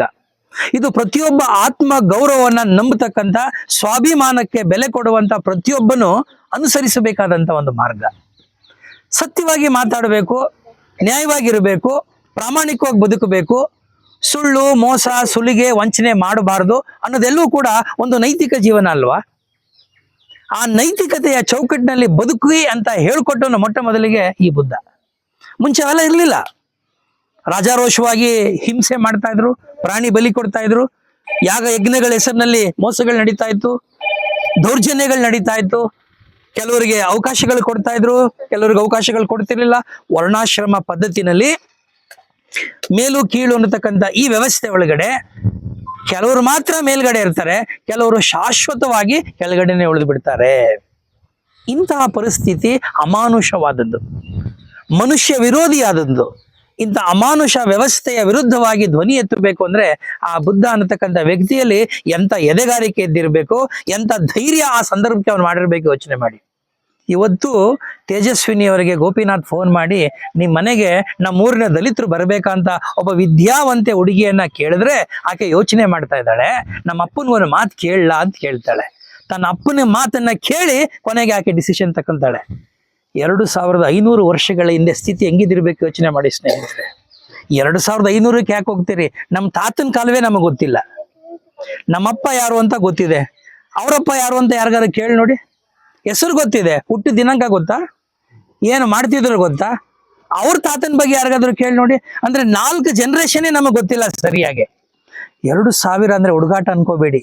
ಕ್ರಿಸ್ತ ಶಕ ನಾನು ಮಾತಾಡ್ತಾ ಇಲ್ಲ, ಕ್ರಿಸ್ತ ಪೂರ್ವದ 500 ವರ್ಷದ ಬಗ್ಗೆ ಮಾತಾಡ್ತಾ ಇದ್ದೀನಿ. ಜೀಸಸ್ ಕ್ರೈಸ್ಟ್ ಹುಟ್ಟಿದ ಮೇಲೆ ನಾವು ಕ್ರಿಸ್ತ ಶಕ ಅಂತ ಹೇಳ್ತೀವಿ. ಅದು ಹುಟ್ಟಿ 2000 ವರ್ಷ, 2026 ವರ್ಷ ಆಗೋಗಿದೆ. ಜೀಸಸ್ ಕ್ರೈಸ್ಟ್ ಹುಟ್ಟುವ ಪೂರ್ವದಲ್ಲಿಯೇ 500 ವರ್ಷಗಳ ಹಿಂದೆನೆ ಇಂಥ ಒಬ್ಬ ಮಹಾತ್ಮ ಇದ್ದ. ಆತ ಈ ಮನುಷ್ಯರ ಕಷ್ಟ ಸುಖಗಳ ಬಗ್ಗೆ ಚರ್ಚೆ ಮಾಡ್ತಾ ಇದ್ದ ಅಂತಂದ್ರೆ ಯೋಚನೆ ಮಾಡಿ ನೀವು. ಅದಕ್ಕೆ ನಿಮಗೆ ಒಂದು ಕಾಲಕ್ಕೆ ಸಾಕ್ರೆಟಿಸ್ ಯಾಕೆ ನಮಗೆ ಬಹಳ ಇಷ್ಟ ಆಗ್ತಾನೆ, ಗ್ರೀಕ್ನ ಬಹಳ ದೊಡ್ಡ ಫಿಲಾಸಫರ್ ಅಂತಂದ್ರೆ ಆ ಸಾಕ್ರೆಟಿಸ್ ಅಂತ ಒಬ್ಬನ ಹೆಸರು ನೀವು ಕೇಳಿರ್ಬೇಕು. ಬಹಳ ದೊಡ್ಡ ಫಿಲಾಸಫರ್, ಗ್ರೀಕ್ ಒಂದು ಚರಿತ್ರೆಯಲ್ಲಿ ಬರ್ತಾರೆ. ಅವ್ರು 3 ಜನ ಬಹಳ ದೊಡ್ಡ ದೊಡ್ಡ ಸ್ಕಾಲರ್ಸ್. ಸಾಕ್ರೆಟಿಸು, ಅವನ ಸ್ಟೂಡೆಂಟ್ ಪ್ಲೇಟೋ, ಅವನ ಸ್ಟೂಡೆಂಟ್ ಅರಿಸ್ಟಾಟಲ್ ಸ್ಟೂಡೆಂಟ್ ಬಂದು ಅಲೆಕ್ಸಾಂಡರ್ ದ ಗ್ರೇಟ್. ಅವನು ರಾಜ, ಮಹಾರಾಜ, ಇಡೀ ಜಗತ್ತನ್ನೇ ಗೆಲ್ಲಬೇಕು ಅನ್ನೋ ಆಸಕ್ತಿ ಇಟ್ಕೊಂಡು ಕೊನೆಗೆ ನಮ್ಮ ದೇಶದವರೆಗೂ ಬಂದವನು ಅವನು. ಆಮೇಲೆ ವಾಪಸ್ ಸತ್ತೋದ ಅವನು. ಅಂದ್ರೆ ಸಾಕ್ರೆಟಿಸ್ ಯಾವಾಗಲೂ ಒಂದ್ ಕಡೆ ಹೇಳ್ತಾ ಇದ್ದ, 4 ಜನ ಕೂತ್ಕೊಂಡು ಹಿಂಗೆ ಚರ್ಚೆ ಮಾಡೋರು. ಜನ ಅವನೆಲ್ಲ ಹುಚ್ಚ ಅಂತ ಹೇಳೋರು. ಚರ್ಚೆ ಮಾಡೋರು, ಚರ್ಚೆ ಮಾಡಿ ಸಂವಾದ ಮಾಡಿ ಪ್ರಶ್ನೆಗಳು ಕೇಳೋರು, ಪ್ರಶ್ನೆ ಮಾಡೋರು ವ್ಯವಸ್ಥೆನ, ಇದು ಸರಿಗಿದೆ ಇದು ಸರಿಗಿಲ್ಲ ಅಂತ ಪ್ರಶ್ನೆ ಮಾಡೋರು. ತುಂಬಾ ಸಂದರ್ಭಗಳಲ್ಲಿ ಹೇಳೋರು, ಇವರೆಲ್ಲ ತಲೆ ಕೆಟ್ಟ ಜನ, ಸುಮ್ಮನೆ ಆಗಾಗಿ ಕೂತ್ಕೊಂಡು ಕಾಲ ಹರಟ ಮಾಡ್ತಿದಾರೆ ಅಂತ. ಆದ್ರೆ ಈ ಜಗತ್ತು ಕಂಡಂತ ಮೊಟ್ಟ ಮೊದಲ ಅತ್ಯಂತ ಶ್ರೇಷ್ಠ ತತ್ವಜ್ಞಾನಿಗಳಲ್ಲಿ ಸಾಕ್ರೆಟಿಸ್ ಕೂಡ ಒಬ್ಬನನ್ನು ಮರಿಬಾರ್ದು. ಅಂತಹ ಒಂದು ವೈಚಾರಿಕ ಪೂರ್ಣವಾದಂಥ ವಿಚಾರಗಳನ್ನ ನಮಗೆ ನಮ್ಮ ದೇಶದಲ್ಲಿ ಬುದ್ಧ ಮಾಡಿಕೊಡ್ತಾನೆ. ಬುದ್ಧ ಯಾತಕ್ಕೆ ಬಹಳ ಪ್ರಮುಖ ಆಗ್ತಾರೆ ಅಂತಂದ್ರೆ, ಕೇವಲ ಧರ್ಮದ ದೃಷ್ಟಿಯಿಂದ ಅಲ್ಲ, ಆತ ಒಂದು ಮಾರ್ಗವನ್ನ ಸಜೆಸ್ಟ್ ಮಾಡ್ತಾನೆ. ಈ ರೀತಿ ಹೋದ್ರೆ ನಾವು ಈ ಸಮಸ್ಯೆಗಳಿಂದ ಬಗೆಹರಿಬಹುದು ಅಂತೇಳಿ ಕೇಳ್ತಾರೆ. ಅಲ್ಲ ಸ್ವಾಮಿ, ನೀವು ಇಷ್ಟೆಲ್ಲ ತಿಳಿದಿದ್ದೀರಲ್ಲ, ನೀವಿಷ್ಟು ಬುದ್ಧಿವಂತರಾಗಿದ್ದೀರಿ, ಜ್ಞಾನೋದಯ ಪಡ್ಕೊಂಡಿದ್ದೀರಲ್ಲ, ದೇವ್ರು ಅಂದ್ರೆ ಏನು, ದೇವ್ರ ಬಗ್ಗೆ ಏನಾದ್ರು ಹೇಳಕ್ ಸಾಧ್ಯವ ಅಂತ ಕೇಳಿದ್ರೆ ಬುದ್ಧ ಏನೂ ಹೇಳೋದಿಲ್ಲ. ಯಾಕೆಂದ್ರೆ ಬುದ್ಧನಿಗೆ ದೇವ್ರ ಬಗ್ಗೆ ಗೊತ್ತಿರಲಿಲ್ಲ. ಗೊತ್ತಿಲ್ಲದರ ವಿಚಾರನ ಬುದ್ಧ ಯಾವತ್ತೂ ಮಾತಾಡ್ತಿರ್ಲಿಲ್ಲ. ಅಂದ್ರೆ ನಾವು ಇವತ್ತು ಯಾವ ಸ್ಥಿತಿಲಿ ಇದ್ದೀವಿ ಅಂತಂದ್ರೆ, ಗೊತ್ತಿರೋರ ಬಗ್ಗೆ ಅದನ್ನು ಬಿಟ್ಟು ಗೊತ್ತಿಲ್ಲದ್ರ ಬಗ್ಗೆ ಹೆಚ್ಚಿಗೆ ಮಾತಾಡ್ತಿರ್ತೀವಿ ನಾವು. ಅಲ್ಲಿ ನಮ್ಮ ಪಾಂಡಿತ್ಯವನ್ನ, ನಮ್ಮ ಬುದ್ಧಿವಂತಿಕೆಯನ್ನ ಪ್ರದರ್ಶನ ಮಾಡ್ತಾ ಇರ್ತೀವಿ. ಯಾಕೆಂದ್ರೆ ಜನಕ್ಕೆ ಬೇಕಾಗಿಲ್ವಲ್ಲ, ಗೊತ್ತಿಲ್ವಲ್ಲ. ಯಾವ ವಿಚಾರ ಗೊತ್ತಿದೆಯೋ, ಯಾರ ಬಗ್ಗೆ ಮಾತಾಡಬೇಕೋ ಅವ್ರ ಬಗ್ಗೆ ನಾವು ಮಾತಾಡಬೇಕು. ಯಾರಿಗೆ ಗೌರವ ಕೊಡಬೇಕೋ ಅವ್ರಿಗೆ ಗೌರವ ಕೊಡಬೇಕು. ಯಾರನ್ನ ಪ್ರೀತಿಯಿಂದ ಕಾಣಬೇಕೋ ಅವ್ರ ಜೊತೆ ಪ್ರೀತಿಯಿಂದ ನಡ್ಕೋಬೇಕು. ಯಾಕೆಂದ್ರೆ ಅವರು ನಮ್ಮ ಹಾಗೆ ಸಹಮಾನವರು, ಅವರು ನಮ್ಮ ಹಾಗೆ ಮನುಷ್ಯರು ಅಂತ. ಅಲ್ಲ ರೀ, ಮನೆಗಳಿಗೆ ಬೆಕ್ಕುಗಳು ಬಿಟ್ಕತ್ತೀರಿ, ನಾಯಿಗಳು ಬಿಟ್ಕತ್ತೀರಿ, ಮನುಷ್ಯನ ಬಿಟ್ಕೊಳ್ಳಕ್ಕೆ ಏನ್ರಿ ನಿಮ್ಗೆ ರೋಗ? ಬೆಕ್ಕು ಬಿಡೋದಕ್ಕೆ ಬಿಟ್ಕೊಳಿದ್ರೆ ನಿಮ್ಮ ಮನೆಗೆ, ನಾಯಿಗಳು ಬಿಟ್ಕೊಳ್ಳೋದಿಲ್ಲ ನಿಮ್ಮ ಮನೆ ಒಳಗಡೆ, ಅದು ಕಕ್ಕ ಎಲ್ಲ ಮಾಡ್ಬೋದು ನಿಮ್ಮ ಮನೆ ಒಳಗಡೆ, ನಿಮ್ಮ ಸೋಫಾ ಎಲ್ಲ ಗಲೀಜು ಮಾಡ್ಬೋದು, ಅದು ನಿಮಗೆ ಅಪಶಕುನ ಆಗೋದಿಲ್ವಾ? ಒಬ್ಬ ಮನುಷ್ಯ ಕೇವಲ ಜಾತಿ ಕಾರಣಕ್ಕಾಗಿ ಅವನು ನಿಮಗೆ ಅಶುಭ ಆಗ್ತಾನ, ಅವನ ಅಪಶಕುನ ಆಗ್ತಾನ, ಅಥವಾ ಅವನ ಅಪವಿತ್ರನ ಆಗ್ತಾನ? ಎಲ್ಲರೂ ಒಂದೇ ಗರ್ಭದಿಂದ ಬಂದಿರ್ತಾರಲ್ವೇನ್ರಿ? ಪ್ರತಿಯೊಬ್ಬರು ಅಲ್ಲಿಂದನೇ ಬಂದಿರುವಾಗ ಜಾತಿಯ ಕಾರಣಕ್ಕಾಗಿ ನೀನು ಮಾತ್ರ ಕೀಳು, ನಾನು ಮಾತ್ರ ಶ್ರೇಷ್ಠ ಅನ್ನೋದು ಎಲ್ಲಿದೆ? ನಮ್ಮಲ್ಲಿ ದಾಸರು ಆಗ್ಲೇ ಹೇಳಿದ್ರಲ್ಲ, ಕುಲ ಕುಲ ಅಂತ ಹೊಡೆದಾಡಬೇಡಿ ಅಂತ ಹೇಳ್ತಾರೆ. ಎಲ್ಲ ತಿಳಿದವ್ರು ಇದನ್ನೇ ಹೇಳಿದ್ದು. ನಿಜ, ನಾನೆಲ್ಲ ಇಷ್ಟೊಂದು ಓದ್ಕೊ ಬಂದಿದ್ದೀನಿ. ನಮ್ಮ ಅರಿವು ಶಿವಪ್ಪನವರು ಇತಿಹಾಸ ಪಾಠ ಮಾಡಿದ್ದಾರೆ, ನಾನು ಒಂದಷ್ಟು ಪಾಠ ಮಾಡ್ಕೊಂಡಿದ್ದೀನಿ, ಓದ್ಕೊಂಡಿದ್ದೀನಿ. ನಾವ್ ಇನ್ನೂ ಹೇಳ್ತಾನೆ ಇದ್ದೀವಲ್ಲ, ಯಾವಾಗ ಇವೆಲ್ಲ ಪರಿವರ್ತನೆ ಆಗೋದು ಅಂತ ಯೋಚನೆ ಮಾಡುವಾಗ ನನಗೆ ಈ ಜಿಲ್ಲೆನಲ್ಲಿ ನನಗೆ ಕಂಡಂತ ಒಂದು ವಿನೂತನವಾದ ಮಾರ್ಗ, ವಿನೂತವಾದಂತ ಒಂದು ಒಂದು ರೀತಿಯಾದಂಥ ಸಾಧನ ಅಂತ ನಾನು ಕರಿಬಹುದು, ಒಂದು ವೆಹಿಕಲ್ ಅಂತಂದ್ರೆ ಅರಿವು ಭಾರತ. ಈ ಅರಿವು ಭಾರತ ಯಾತಕ್ಕೆ ಮುಖ್ಯ ಆಗತ್ತೆ ಅಂದ್ರೆ, ನಾನು ಮೊನ್ನೆ ಮಾತಾಡ್ತಾ ಹೇಳ್ತಾ ಇದ್ದೆ, ಯಾವುದೋ ಒಂದು ಮೋಸ್ಟ್ಲಿ ಬಸವ ಜಯಂತಿಯ ಅಂಗವಾಗಿ, ಮೇಲ್ವರ್ಗದವರು ಅನ್ನಿಸ್ಕೊಂಡವರ ಮೇಲೆ ಒಂದು ಕಳಂಕ ಇದೆ. ಅವ್ರು ತಾನೇ ಶೋಷಣೆ ಮಾಡ್ತಾ ಇದ್ದಾರೆ, ಅವ್ರು ತಾನೇ ಜಾತಿಯನ್ನ ಪ್ರೋತ್ಸಾಹಿಸ್ತಾ ಇದ್ದಾರೆ, ಅವ್ರು ತಾನೇ ಮನೆಗೆ ಇನ್ನೊಬ್ರು ಬಿಟ್ಕೋತಾ ಇಲ್ಲ, ನಾವು ಶ್ರೇಷ್ಠ ನೀವು ನಮ್ಮ ಮನೆಗೆ ಬರಬೇಡಿ ಅಂತಲೋ ಅಥವಾ ಯಾವುದಾವುದೋ ಕಾರಣಗಳಿಗಾಗಿ. ಅವರು ಈ ಕಳಂಕದಿಂದ ಮುಕ್ತರಾಗಬೇಕು. ಆ ಮುಕ್ತರಾಗುವಂತ ಪ್ರಯತ್ನ ಕೋಲಾರದಲ್ಲಿ ಅರಿವು ಭಾರತದ ಮೂಲಕ ಶಿವಪ್ಪ ಅವರು ಮಾಡ್ತಾ ಇದ್ದಾರೆ. ಆ ಕಾರಣಕ್ಕಾಗಿಯೇ ಇದು ನಮ್ಮ ರಾಜ್ಯ ಮಟ್ಟದಲ್ಲಿ, ರಾಷ್ಟ್ರ ಮಟ್ಟದಲ್ಲಿ ಹೆಸರನ್ನ ಮಾಡ್ತಾ ಇದೆ. ಸುಮ್ಮನೆ ಹೆಸರು ಮಾಡ್ತಾ ಇಲ್ಲ. ಮಂಜುನಾಥ್ ರೆಡ್ಡಿ ಅವರು ಹೇಳಿದ್ರಲ್ಲ, ಒಂದು 3-4 ಕಾರ್ಯಕ್ರಮ ಮಾಡೋಷ್ಟು ನಮಗೆ ಒಂದಷ್ಟು ನಿರುತ್ಸಾಹ ಬಂದ್ಬಿಡುತ್ತೆ ಅಂತ ಸತ್ಯ. ಆದ್ರೆ 12 ವರ್ಷದಿಂದ ಸತತವಾಗಿ ಅರಿವು ಶಿವಪ್ಪನವರು ಪ್ರತಿಯೊಬ್ಬರ ಮನೆಯನ್ನ ಎಡತಾಕಿ ಅವರ ಮನಸ್ಸಿನಲ್ಲಿ ಈ ರೀತಿ ಸಾಮರಸ್ಯದ, ಪ್ರೀತಿಯ, ಭ್ರಾತೃತ್ವದ, ಬಂಧುತ್ವದ ಒಂದು ಬೀಜವನ್ನ ಬಿತ್ತುತ್ತಾ ಇದಾರಲ್ಲ, ನಿಜಕ್ಕೂ ಅವ್ರು ಮಾಡ್ತಾ ಇರೋ ಕೆಲಸಕ್ಕೆ ನೀವು ಕೈ ಜೋಡಿಸ್ಲೇಬೇಕಲ್ವಾ? ಆ ಕೆಲಸವನ್ನ ನಾವು ಮಾಡ್ತಾ ಇದ್ದೀವಿ. ಕೇವಲ ಜಾತಿಯಿಂದ ಯಾರನ್ನು ಅಳಿಯೋದು ಮನುಷ್ಯತ್ವ ಅಲ್ಲ, ಅಳಿಯಲು ಬಾರದು. ಯಾಕೆಂದ್ರೆ ಇವತ್ತು ನಾವು ಅಂಬೇಡ್ಕರ್ ಬಗ್ಗೆ ಮಾತಾಡ್ತೇವೆ, ಬಾಬಾ ಸಾಹೇಬ್ ಅಂಬೇಡ್ಕರ್ ಬಗ್ಗೆ ಎಲ್ಲಾ ರೀತಿಯ ಅವಮಾನಗಳನ್ನು ಮಾಡಿದ್ರು. ಎಲ್ಲ ಅವಮಾನಗಳನ್ನು ಸಹಿಸ್ಕೊಂಡ ಮೇಲೇನೆ ಅವ್ರು ಅಂಬೇಡ್ಕರ್ ಆಗ್ಲಿಕ್ಕೆ ಸಾಧ್ಯವಾಗಿದ್ದು. ಆದ್ರೆ ಪ್ರತಿ ಹೆಜ್ಜೆನಲ್ಲೂ ಕೂಡ ಅವರು ಹಿಂಜರಿಲಿಲ್ಲ. ಅವಮಾನಗಳೆಲ್ಲವನ್ನು ಕೂಡ, ಸೋಲುಗಳೆಲ್ಲವನ್ನು ಕೂಡ ಒಂದು ಪಾಠವಾಗಿ ತಗೊಂಡ್ರು ಅವರು. ಯಾಕೆಂದ್ರೆ ನೋಡಿ, ಅವ್ರಿಗೆ ಅಂಬೇಡ್ಕರ್ ಅವರಿಗೆ ಅವರು ಓದುವ ಸಣ್ಣ ವಯಸ್ಸಿನಲ್ಲಿ ಇರ್ಬೇಕಾದ್ರೇನೆ ಅವರು ಮದುವೆಯಾಗಿ 1-2 ವರ್ಷಕ್ಕೆ ತಂದೆನೇ ಕಳ್ಕೊಂಡ್ಬಿಡ್ತಾರೆ. ಅವ್ರು ಎಷ್ಟೋ ವರ್ಷ ತಾಯಿ ಮುಂಚೆನೆ ಕಳ್ಕೊಂಡಿರ್ತಾರೆ, ಹೆಂಡತಿನ ಕಳ್ಕೊಂತಾರೆ, ತಮಗೆ ಹುಟ್ಟಿದ 5 ಮಕ್ಕಳಲ್ಲಿ 4 ಮಕ್ಕಳನ್ನ ಕಳ್ಕೊಂತಾರೆ. ಕೊನೆಗೆ ಇಳಿತಕ್ಕಂತ ಹೆಂಡತಿ 2ನೇ ಹೆಂಡತಿಯನ್ನು ಕಟ್ಕೊಂಡು ಕೊನೆಗೆ 8 ವರ್ಷ ಅವ್ರ ಜೊತೆ ಜೀವನನೂ ಮಾಡ್ತಾರೆ. ಅಷ್ಟು ವರ್ಷದ ಜೀವಿತದಲ್ಲಿ, 65 ವರ್ಷದ ಜೀವಿತದಲ್ಲಿ ಅವರು ಅನುಭವಿಸೋದಕ್ಕಿಂತ ನಷ್ಟ ಅನುಭವಿಸಿದ್ದೇ ಜಾಸ್ತಿ. ಸುಖ ಅನ್ನೋದವ್ರ ಜೀವನದಲ್ಲಿ ಕಾಣಲೇ ಇಲ್ಲ. ಎಲ್ಲವನ್ನೂ ಸ್ಯಾಕ್ರಿಫೈಸ್ ಮಾಡಿದ್ರು. ಆರೋಗ್ಯವನ್ನು ಕೂಡ ಕೊನೆ ನಿರ್ಲಕ್ಷ್ಯ ಮಾಡಿದ್ರು. ಕೊನೆಯ ಕಾಲದಲ್ಲಿ, ಇವತ್ತು ಹೇಳಿದೆ ನಾನು, ಬೆಳಿಗ್ಗೆ ಹೇಳೋದು ಮರ್ತೆ ನಾನು, ಬುದ್ಧ ಮತ್ತು ಧಮ್ಮ ಅವರ ಕೊನೆಯ ಪುಸ್ತಕ ಬರೆದು ಅದನ್ನ ಅವ್ರ ಕೈಲಿ ಅದನ್ನ ಪ್ರಿಂಟ್ ಮಾಡ್ಲಿಕ್ಕೆ ಕೂಡ ದುಡ್ಡಿರುವುದಿಲ್ಲ. ಅವತ್ತಿನ ಪ್ರಧಾನಮಂತ್ರಿಗಳಿಗೆ ಕೇಳ್ಕೊತಾರೆ, ಸ್ವಾಮಿ ನಾನೊಂದು ಪುಸ್ತಕ ಬರೆದಿದ್ದೀನಿ ಬುದ್ಧ ಮತ್ತು ಧಮ್ಮ ಅಂತ, ಈ ಪುಸ್ತಕನ ಹೆಂಗಾರ ಮಾಡಿ ಅಚ್ಚಾಕ್ಸ್ಬೇಕು, ಸಹಾಯ ಮಾಡಿ ಅಂದ್ರೆ ನೆಹರು ಅವರು ಆಗೋದಿಲ್ಲ ಅಂತೇಳಿ ರೆಫ್ಯೂಸ್ ಮಾಡಿಬಿಡ್ತಾರೆ. ಅದ್ ಹೆಂಗಾದ್ರೂ ಹಾಕೊಂಡು ಹೋಗ್ಲಿ, ಅಂತ ಮಹಾಪುರುಷ ಸತ್ತ ನಂತರ ಅವ್ರ ಬಾಡಿನ ಶಿಫ್ಟ್ ಮಾಡಕ್ ಕೂಡ ಅವತ್ತಿನ ಸರ್ಕಾರ ಒಂದೊಂದು ಪೈಸಾ ಇಲ್ಲ ಅಂತ ಹೇಳುತ್ತಲ್ಲ, ದುಡ್ಡು ಖರ್ಚು ಮಾಡಲ್ಲ ಅಂತ ಹೇಳುತ್ತಲ್ಲ. ಇಲ್ಲಿ ಕೊರತೆ ಯಾವ್ದ್ರದ್ದು? ಹಣಕಾಸಿನ ಕೊರತೆನಾ, ಸಂಪನ್ಮೂಲದ ಕೊರತೆನಾ, ಅಥವಾ ಮಾನವೀಯತೆಯ ಕೊರತೆನಾ ಅಂತ? ಮನುಷ್ಯತ್ವ ಇರೋರು ಯಾರಾದ್ರೂ ಇಂಥ ಕೆಲಸ ಮಾಡ್ಲಿಕ್ಕೆ ಸಾಧ್ಯವಾ? ಎಲ್ಲದೊಳಗೂ ಲಾಭವನ್ನೇ ಹುಡುಕೋರು ಮನುಷ್ಯನಾಗಿರೋಕ್ ಸಾಧ್ಯನಾ? ಸೊ ಹಾಗಾಗಿ ಇವತ್ತು ನಮಗೆ ಮಂಜುನಾಥ್ ರೆಡ್ಡಿ ಅವರಾಗ್ಬೋದು, ನಮ್ಮ ಮುನಿ ವೆಂಕಟಪ್ಪನವ್ರಾಗ್ಬೋದು, ಅಥವಾ ಇಲ್ಲಿ ನಮ್ಮ ಸೋಮಶೇಖರ್ ರಘುಪತಿ ರೆಡ್ಡಿ ಅವರಾಗ್ಬೋದು, ಅಥವಾ ನಮ್ಮ ಶಿವಪ್ಪ ಅವರಾಗ್ಬೋದು, ಇವರೆಲ್ಲರೂ ಕೂಡ ಬಹಳ ದೊಡ್ಡ ಆದರ್ಶಗಳಾಗಿ ನನಗೆ ಕಾಣಿಸ್ತಾರೆ. ಇವತ್ತು ಅವರು ಒಂದು ದೊಡ್ಡ ಹೆಜ್ಜೆ ಹಾಕಿದ್ದಾರೆ. ಅವ್ರಿಗೆ ಏನು ಅನ್ಸಿರ್ಬೋದು, ಸರಳವಾಗಿದೆ ಅಂತ. ಇಲ್ಲ, ಸಮಾಜದಲ್ಲಿ ಬಹಳ ದೊಡ್ಡ ಆದರ್ಶವನ್ನು ಹಾಕೊಟ್ಟಿದ್ದಾರೆ ಅವರು. ಅಷ್ಟೇ ಧೈರ್ಯವಾಗಿ ಸಮಾಜವನ್ನು ಕೂಡ ಎದುರಿಸ್ತಾ ಇದ್ದಾರೆ. ಇವತ್ತಿನ ಈ ಪರಿಸ್ಥಿತಿನಲ್ಲಿ ಇಷ್ಟೆಲ್ಲ ವಿದ್ಯಾವಂತರು, ಇಷ್ಟೆಲ್ಲ ವಿಜ್ಞಾನ ತಂತ್ರಜ್ಞಾನ ಬೆಳೆದಿರೋ ಈ ಕಾಲದಲ್ಲಿ ನಾವೆಲ್ಲ ಹಿಂಜರಿತೀವಲ್ವಾ? ಇವತ್ತಿಗೂ ನಾನೊಂದು ಲೇಖನ ಬರೆದಿದ್ದೆ. ಅವಾಗೇನೋ ಮಾತಾಡ್ತಾ ಹೇಳಿದ್ರಲ್ಲ, ಶಿವಪ್ಪ ಅವ್ರು ನಮ್ಮವರ ಅಂತ ಯಾರೋ ಕೇಳಿದ್ರು ಅಂತ ಏನಂದ್ರಲ್ಲ, ನಾನು ಬಹಳ ಒಂದೊಂದು ಲೇಖನ ಬರ್ದಿದ್ದೆ, ಅವರು ನಮ್ಮವರೇ ಅಂತ ಒಂದು ಇನ್ವರ್ಟೆಡ್ ಕಾಮ್ ಹಾಕಿ ಬರ್ದಿದ್ದೆ. ಅಂದ ಅರ್ಥ ಏನಂದ್ರೆ, ಪ್ರತಿಯೊಬ್ರು ಕೇಳೋದೇನಪ್ಪ ಅಂದ್ರೆ, ಅವ್ರು ನಮ್ಮವ್ರ, ಇವ್ರು ನಮ್ಮವ್ರ ಅಂತ. ನಾನು ಇವತ್ತವರೆಗೂ ನನ್ನ ಜೊತೆಲಿರೋ ಯಾರನ್ನು ಕೂಡ ಜಾತಿ ಯಾವ್ದು ಅಂತಲೇ ಕೇಳಿಲ್ಲ. ನನ್ನನ್ನು ಯಾವನಾರು ಜಾತಿ ಕೇಳಿದ್ರೆ ನಿನ್ ಸವಾಸನೆ ಬೇಡ ಅಂತ ಹೇಳಿದವ್ ನಾನು. ನನ್ನನ್ನು ಯಾರಾದ್ರೂ ಜಾತಿ ಕೇಳಿದ್ರೆ ನನಗೆ ನಿನ್ನ ಹಂಗಿಲ್ಲ, ನಿನ್ನ ಫ್ರೆಂಡ್ಶಿಪ್ಪೇ ಬೇಡ. ಫ್ರೆಂಡ್ಶಿಪ್ ಯಾವಾಗ ಮಾಡ್ತೀರಿ? ಅಲ್ಲಿ ಸಮಾನತೆ ಇದ್ದಾಗ, ಅಲ್ಲಿ ಪ್ರೀತಿ ಇದ್ದಾಗ, ಅಲ್ಲಿ ಸೋದರತ್ವ ಇದ್ದಾಗ. ಜಾತಿಯನ್ನ ನೋಡಿ ನೀವು ಮುಖವನ್ನು ಅಳಿಯೋದಾದ್ರೆ ಅದು ಕೃತಕ ಅಲ್ವಾ, ಅದು ನಾಟಕೀಯತೆ ಅಲ್ವಾ, ಅದು ಮೋಸ ಅಲ್ವಾ, ಅದು ವಂಚನೆ ಆಗೋಗುತ್ತೆ. ಸೊ ಹಾಗಾಗಿ ಜಾತಿ ಅನ್ನೋದನ್ನ ದಯಮಾಡಿ ಆ ಭೂತವನ್ನು ತೆಗೆದು ಆಚೆಗೆ ಇಟ್ಟುಬಿಡಿ. ಅದು ಯಾವತ್ತೂ ಕೂಡ ನಮಗೆ ಸಹಾಯ ಮಾಡೋದಿಲ್ಲ. ಈ ದೇಶದ ಉಳಿವಿಗೆ, ಈ ದೇಶದ ಬೆಳವಣಿಗೆಗೆ ಅದು ಯಾವತ್ತೂ ಸಹಾಯ ಮಾಡೋದೇ ಇಲ್ಲ. ನಮ್ಮ ಯುರೋಪ್ನಲ್ಲಿ ಹೋದ್ರೆ ಅಥವಾ ಅಮೆರಿಕಾದಲ್ಲಿ ಹೋದ್ರೆ ನಿಮಗೆ ಈ ಬಿಳಿಯರು ಮತ್ತು ಕರಿಯರ ನಡುವೆ ದೊಡ್ಡ ಘರ್ಷಣೆ ಆಗುತ್ತೆ. ಕರಿಯರ ಅವರ ಒಂದು ಘನತೆಯ ಬದುಕಿಗಾಗಿ, ಅವರ ಹಕ್ಕುಗಳಿಗಾಗಿ ಹೋರಾಟ ಮಾಡಿದ್ರು. ಅಬ್ರಹಾಂ ಲಿಂಕನ್ ಅಂತ ಅಮೆರಿಕಾದಲ್ಲಿ ಅವರು ಅಧ್ಯಕ್ಷರಾಗಿದ್ರು. ಅದಕ್ಕಾಗಿ ಅವ್ರಿಗೆ ಏನು ಮಾಡಿದ್ರು, ಕೊನೆಗೆ ಅವ್ರು ಕೊಂದು ಹಾಕ್ಬಿಟ್ರು. ಈ ವಾಸ್ ಪೊಲಿಟಿಕಲಿ ಮರ್ಡರ್ಡ್, ಈ ವಾಸ್ ಅಸಾಸಿನೇಟೆಡ್. ಅಂದ್ರೆ ನೀವು ನಮ್ಮ ದೇಶದ ಇತಿಹಾಸ ತಗೊಳ್ಳಿ. ಬಸವಣ್ಣವ್ರಿಗೆ ಏನು ಮಾಡಿದ್ರಿ ರೀ? ಬಸವಣ್ಣವ್ರಿಗೆ ಕೊನೆಗೆ ಅದೇ ಆಗಿದ್ ಗತಿ, ಕೊಂದು ಹಾಕಿದ್ರು. ಮಾಡಿದ ತಪ್ಪೇನು ಬಸವಣ್ಣವ್ರು ಮಾಡಿದ ತಪ್ಪೇನು? ಒಬ್ಬ ಹರಿಜನ ಏನೋ ಹುಡುಗನನ್ನ ಒಬ್ಬ ಬ್ರಾಹ್ಮಣ ಹುಡುಗಿ ಜೊತೆನಲ್ಲಿ ಮದುವೆನೇ ಮಾಡಿಸ್ಬಿಡ್ತಾರ ಅವರು. ಕೇವಲ ಅಂತರ್ಜಾತಿ ವಿವಾಹ ಆಗಿ ಅಂತ ಹೇಳಲಿಲ್ಲ ಅವರು.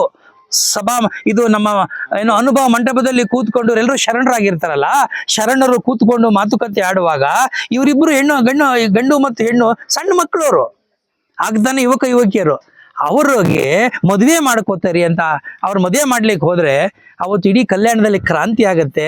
ಮಾರಣ ಹೋಮ ಮಾಡ್ತಾರೆ, ಶರಣರೆಲ್ಲ ಕೊಂದು ಹಾಕ್ತಾರೆ, ಬೀದಿನಲ್ಲಿ ಅಟ್ಟಾಡ್ಸ್ಕೊಂಡು ಕಣ್ಣು ಕಾಲು ಕಿವಿ ಕಿತ್ತಾಕ್ತಾರೆ. ಆ ಗಂಡು ಹೆಣ್ಣನ್ನ ಕೊಂದು ಹಾಕ್ಬಿಡ್ತಾರಲ್ಲ. ಇದು ಮನುಷ್ಯತ್ವ ಇರೋ ಸಮಾಜ ಮಾಡ್ತಕ್ಕಂಥ ಕೆಲಸನ ಇವತ್ತಿಗೂ ಆಗ್ತಾ ಇದೆ ಅಲ್ವೇನ್ರಿ? ಇದು ಇವತ್ತಿಗೂ ಮರ್ಯಾದೆ ಹತ್ಯೆ ಹೆಸರಿನಲ್ಲಿ ಮಾಡ್ತಾ ಇದೀವಲ್ಲ. ಹಾಗಾದ್ರೆ ನಾವು ಸುಸಂಸ್ಕೃತರ, ನಾವು ನಾಗರಿಕರ, ನಮ್ಮ ವಿದ್ಯೆಗೆ ಎಲ್ಲಿ ಬೆಲೆ ಬಂತು? ಆ ವಿದ್ಯೆ ನಮ್ಮಲ್ಲಿ ಆತ್ಮವಿಶ್ವಾಸವನ್ನ, ಎದೆಗಾರಿಕೆಯನ್ನ, ಧೈರ್ಯವನ್ನ ಬೆಳೆಸ್ಬೇಕು, ಸ್ವಾಭಿಮಾನವನ್ನ ಬೆಳೆಸಬೇಕು.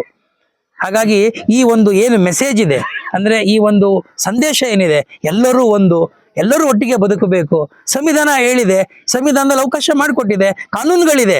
ಆದ್ರೂ ಕೂಡ ತಲತಲಾಂತರ ವರ್ಷಗಳಿಂದ, ಶತಮಾನಗಳಿಂದ ಬಂದಿರುವ ಆ ಮನಸ್ಸಿದೆಯಲ್ಲ, ಆ ಜಡ್ಡುಗಟ್ಟಿರುವ ಮನಸ್ಸು ಇನ್ನೂ ಅವ್ರನ್ನ ಒಪ್ಕೊಳ್ಳಕ್ಕೆ ಅವ್ರಿಗೆ ಕಷ್ಟ ಆಗ್ತಾ ಇದೆ. ಮನೆಯವರೆಲ್ಲ ಒಪ್ಪಿಸ್ಬೇಕು. ಇದೇ ಶಿವಪ್ಪ 12 ವರ್ಷದಿಂದ ಏನ್ ಮಾಡಿದ್ರು? ಮನೆ ಬಿಟ್ಟು ಹೊರಟೋಗ್ಬಿಟ್ಟಿದ್ರು. ಅವರು ಹೇಳಿದಂತ ಒಂದು ಸಲಹೆಯನ್ನ ಮನೆಯವರು ಒಪ್ಪಲಿಲ್ಲ ಅನ್ನೋ ಕಾರಣಕ್ಕಾಗಿ ಕೊನೆಯವರು ಮನೆ ಬಿಟ್ಟೆ ಹೋಗ್ಬಿಟ್ರು. ಆಮೇಲೆ ಒಪ್ಪಿಸಿದ್ರು. ಯಾರನ್ನ ಬೇಕಾದ್ರೂ ಒಪ್ಪಿಸ್ಬೋದು, ಮೊದಲು ನಮ್ಮ ಮನೆಯವ್ರು ಒಪ್ಸೋದು ಬಹಳ ಕಷ್ಟ ಅಲ್ವಾ? ನಮ್ಮ ಮನೆಯವರು ಒಪ್ಪಿಸ್ಬಿಟ್ರೆ ಸಹಜವಾಗಿ ನಂತರ ನಮ್ಮ ನೆಂಟರನ್ನ ಒಪ್ಪಿಸ್ಬೋದು, ಆಮೇಲೆ ಇಡೀ ಊರನ್ನ ಒಪ್ಪಿಸ್ಬೋದು. ಬದಲಾವಣೆ ಆಗೋದು ಅಲ್ಲಿಂದನೇ. A journey of 1000 miles begins with a small step ಅನ್ನೋ ಮಾತಿದೆ. 1000 ಮೈಲುಗಳ ಒಂದು ಪ್ರಯಾಣ ಮೊದಲ ಹೆಜ್ಜೆಯಿಂದ ಪ್ರಾರಂಭ ಆಗುತ್ತೆ ಅಂತ. ಆ ಮೊದಲ ಹೆಜ್ಜೆ ನನ್ನ ಮನೆ ಆಗಬೇಕು, ನನ್ನ ಮನೆಯಲ್ಲಿರೋರನ್ನ ಮನಸ್ಸುಗಳನ್ನ ತಿದ್ದುವಂತ ಕೆಲಸ ಆಗಬೇಕು. ಅದು ನನ್ನಿಂದನೇ ಪ್ರಾರಂಭ ಆಗಬೇಕು.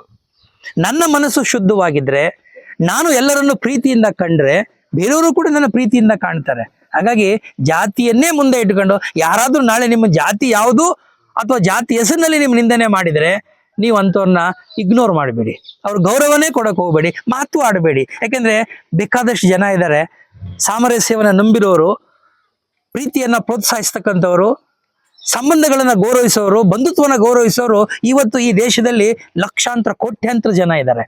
ಹಾಗೆ ನೋಡಕ್ ಹೋದ್ರೆ ಅಂಬೇಡ್ಕರ್ ಅವರ ಬದುಕಿನಲ್ಲಿ ಅವರ ಇಡೀ ಜೀವನ ಉದ್ದಕ್ಕೂ ಸಹಾಯ ಮಾಡಿದವರು ದಲಿತೇತರರೇ, ನೆನಪಿರ್ಲಿ. ಅವರ ಹೆಸರು ಕೂಡ ಇಟ್ಟವರು ಒಬ್ಬ ಬ್ರಾಹ್ಮಣ ಮೇಷ್ಟ್ರು. ಅವರಿಗೆ ಸಹಾಯ ಯಾರು ಮಾಡಲಿಲ್ಲ. ಇನ್ಫ್ಯಾಕ್ಟ್ ಹೇಳ್ತೀನಿ ಕೇಳಿ, ಅವರ ಬದುಕಿನ ಉದ್ದಕ್ಕೂ ಅವರಿಗೆ ಕಾಲಿಗೆ ಅಡ್ಡ ಹಾಕಿ ಅವರಿಗೆ ತೊಂದರೆ ಕೊಟ್ಟವರು ಅವರ ಜಾತಿಯವರೇ. ಅವ್ರ ಸಾವಿಗೆ ಒಬ್ಬ ಜೈನು ಕಾರ್ ಮಾರಿ ದುಡ್ಡು ಕೊಟ್ರು ಫ್ಲೈಟ್ಗೆ. ಅಂದ್ರೆ ನಾನು ಏನ್ ಹೇಳ್ತಾ ಇದ್ದೀನಿ ಅಂತಂದ್ರೆ, ಸಮಾಜದಲ್ಲಿ ಇನ್ನೂ ಕೂಡ ಆ ಒಳ್ಳೆತನ ಇದೆ. ಮೇಲ್ವರ್ಗ ಕೆಳವರ್ಗ ಅನ್ನೋದೆಲ್ಲ ಈ ಸಮಾಜದಲ್ಲಿ ಕೆಲವರು ಪಟ್ಟಭದ್ರರು ಸೃಷ್ಟಿ ಮಾಡಿರ್ತಕ್ಕಂಥ ಒಂದು ಗೇಮ್ ಪ್ಲಾನ್ ಇದು. ಈ ಗೇಮ್ ಪ್ಲಾನ್ ಅನ್ನ ನಾವು ಅರ್ಥ ಮಾಡ್ಕೋಬೇಕು ಅಷ್ಟೇ. ಯಾರು ಅರ್ಥ ಮಾಡ್ಕೋಬೇಕು? ಮನುಷ್ಯತ್ವದ ನಂಬಿಕೆ ಇಟ್ಟಿರುವ ಎಲ್ಲ ಜಾತಿ ಎಲ್ಲರೂ. ನನ್ನ ಪ್ರಕಾರ ಎಲ್ಲಾ ಜಾತಿಯಲ್ಲೂ ಕೂಡ ಒಳ್ಳೆಯವರಿದ್ದಾರೆ. ಆ ಒಳ್ಳೆಯವರನ್ನ, ಉತ್ತಮರನ್ನ ರೀಚ್ ಆಗೋ ಕೆಲಸ ಈ ಅರಿವು ಭಾರತ ಮಾಡ್ತಾ ಇದೆ ಅಂತ. ನನಗೆ ಕೆಲಸ ಇದೆ, ನಾನು ಮಾಡಬೇಕು ಅಂತ ಅನಿಸ್ತಾ ಇದೆ, ಒಳ್ಳೇದು ಮಾಡಬೇಕು ಅಂತ. ಆದ್ರೆ ನನಗೆ ಯಾರೋ ಒಂದು ಪ್ರೋತ್ಸಾಹ ಸಿಗ್ತಾ ಇಲ್ಲ. ನನಗೆ ಎಲ್ಲ ಒಂದು ಕಡೆ ನನ್ನ ಬಂದು ಯಾರೋ ಹೇಳ್ಬೇಕಲ್ಲ, ಆ ಒಂದು ಕಿಡಿಯನ್ನ ಈ ಅರಿವು ಭಾರತ ಅನ್ನೋದು ಕೊಡ್ತಾ ಇದೆ ನಮಗೆ. ಆ ಕಾರಣಕ್ಕಾಗಿ ಏನು ಇವತ್ತು ನಮ್ಮ ಇಡೀ ಕೋಲಾರ ಜಿಲ್ಲೆ ಮತ್ತು ಜಿಲ್ಲೆಯನ್ನ ದಾಟಿ ರಾಜ್ಯವನ್ನ ದಾಟಿ ಹೊರಗಡೆ ಅರಿವು ಭಾರತದ ಕಾರ್ಯಕ್ರಮಗಳು ನಡೀತಾ ಇದೆ.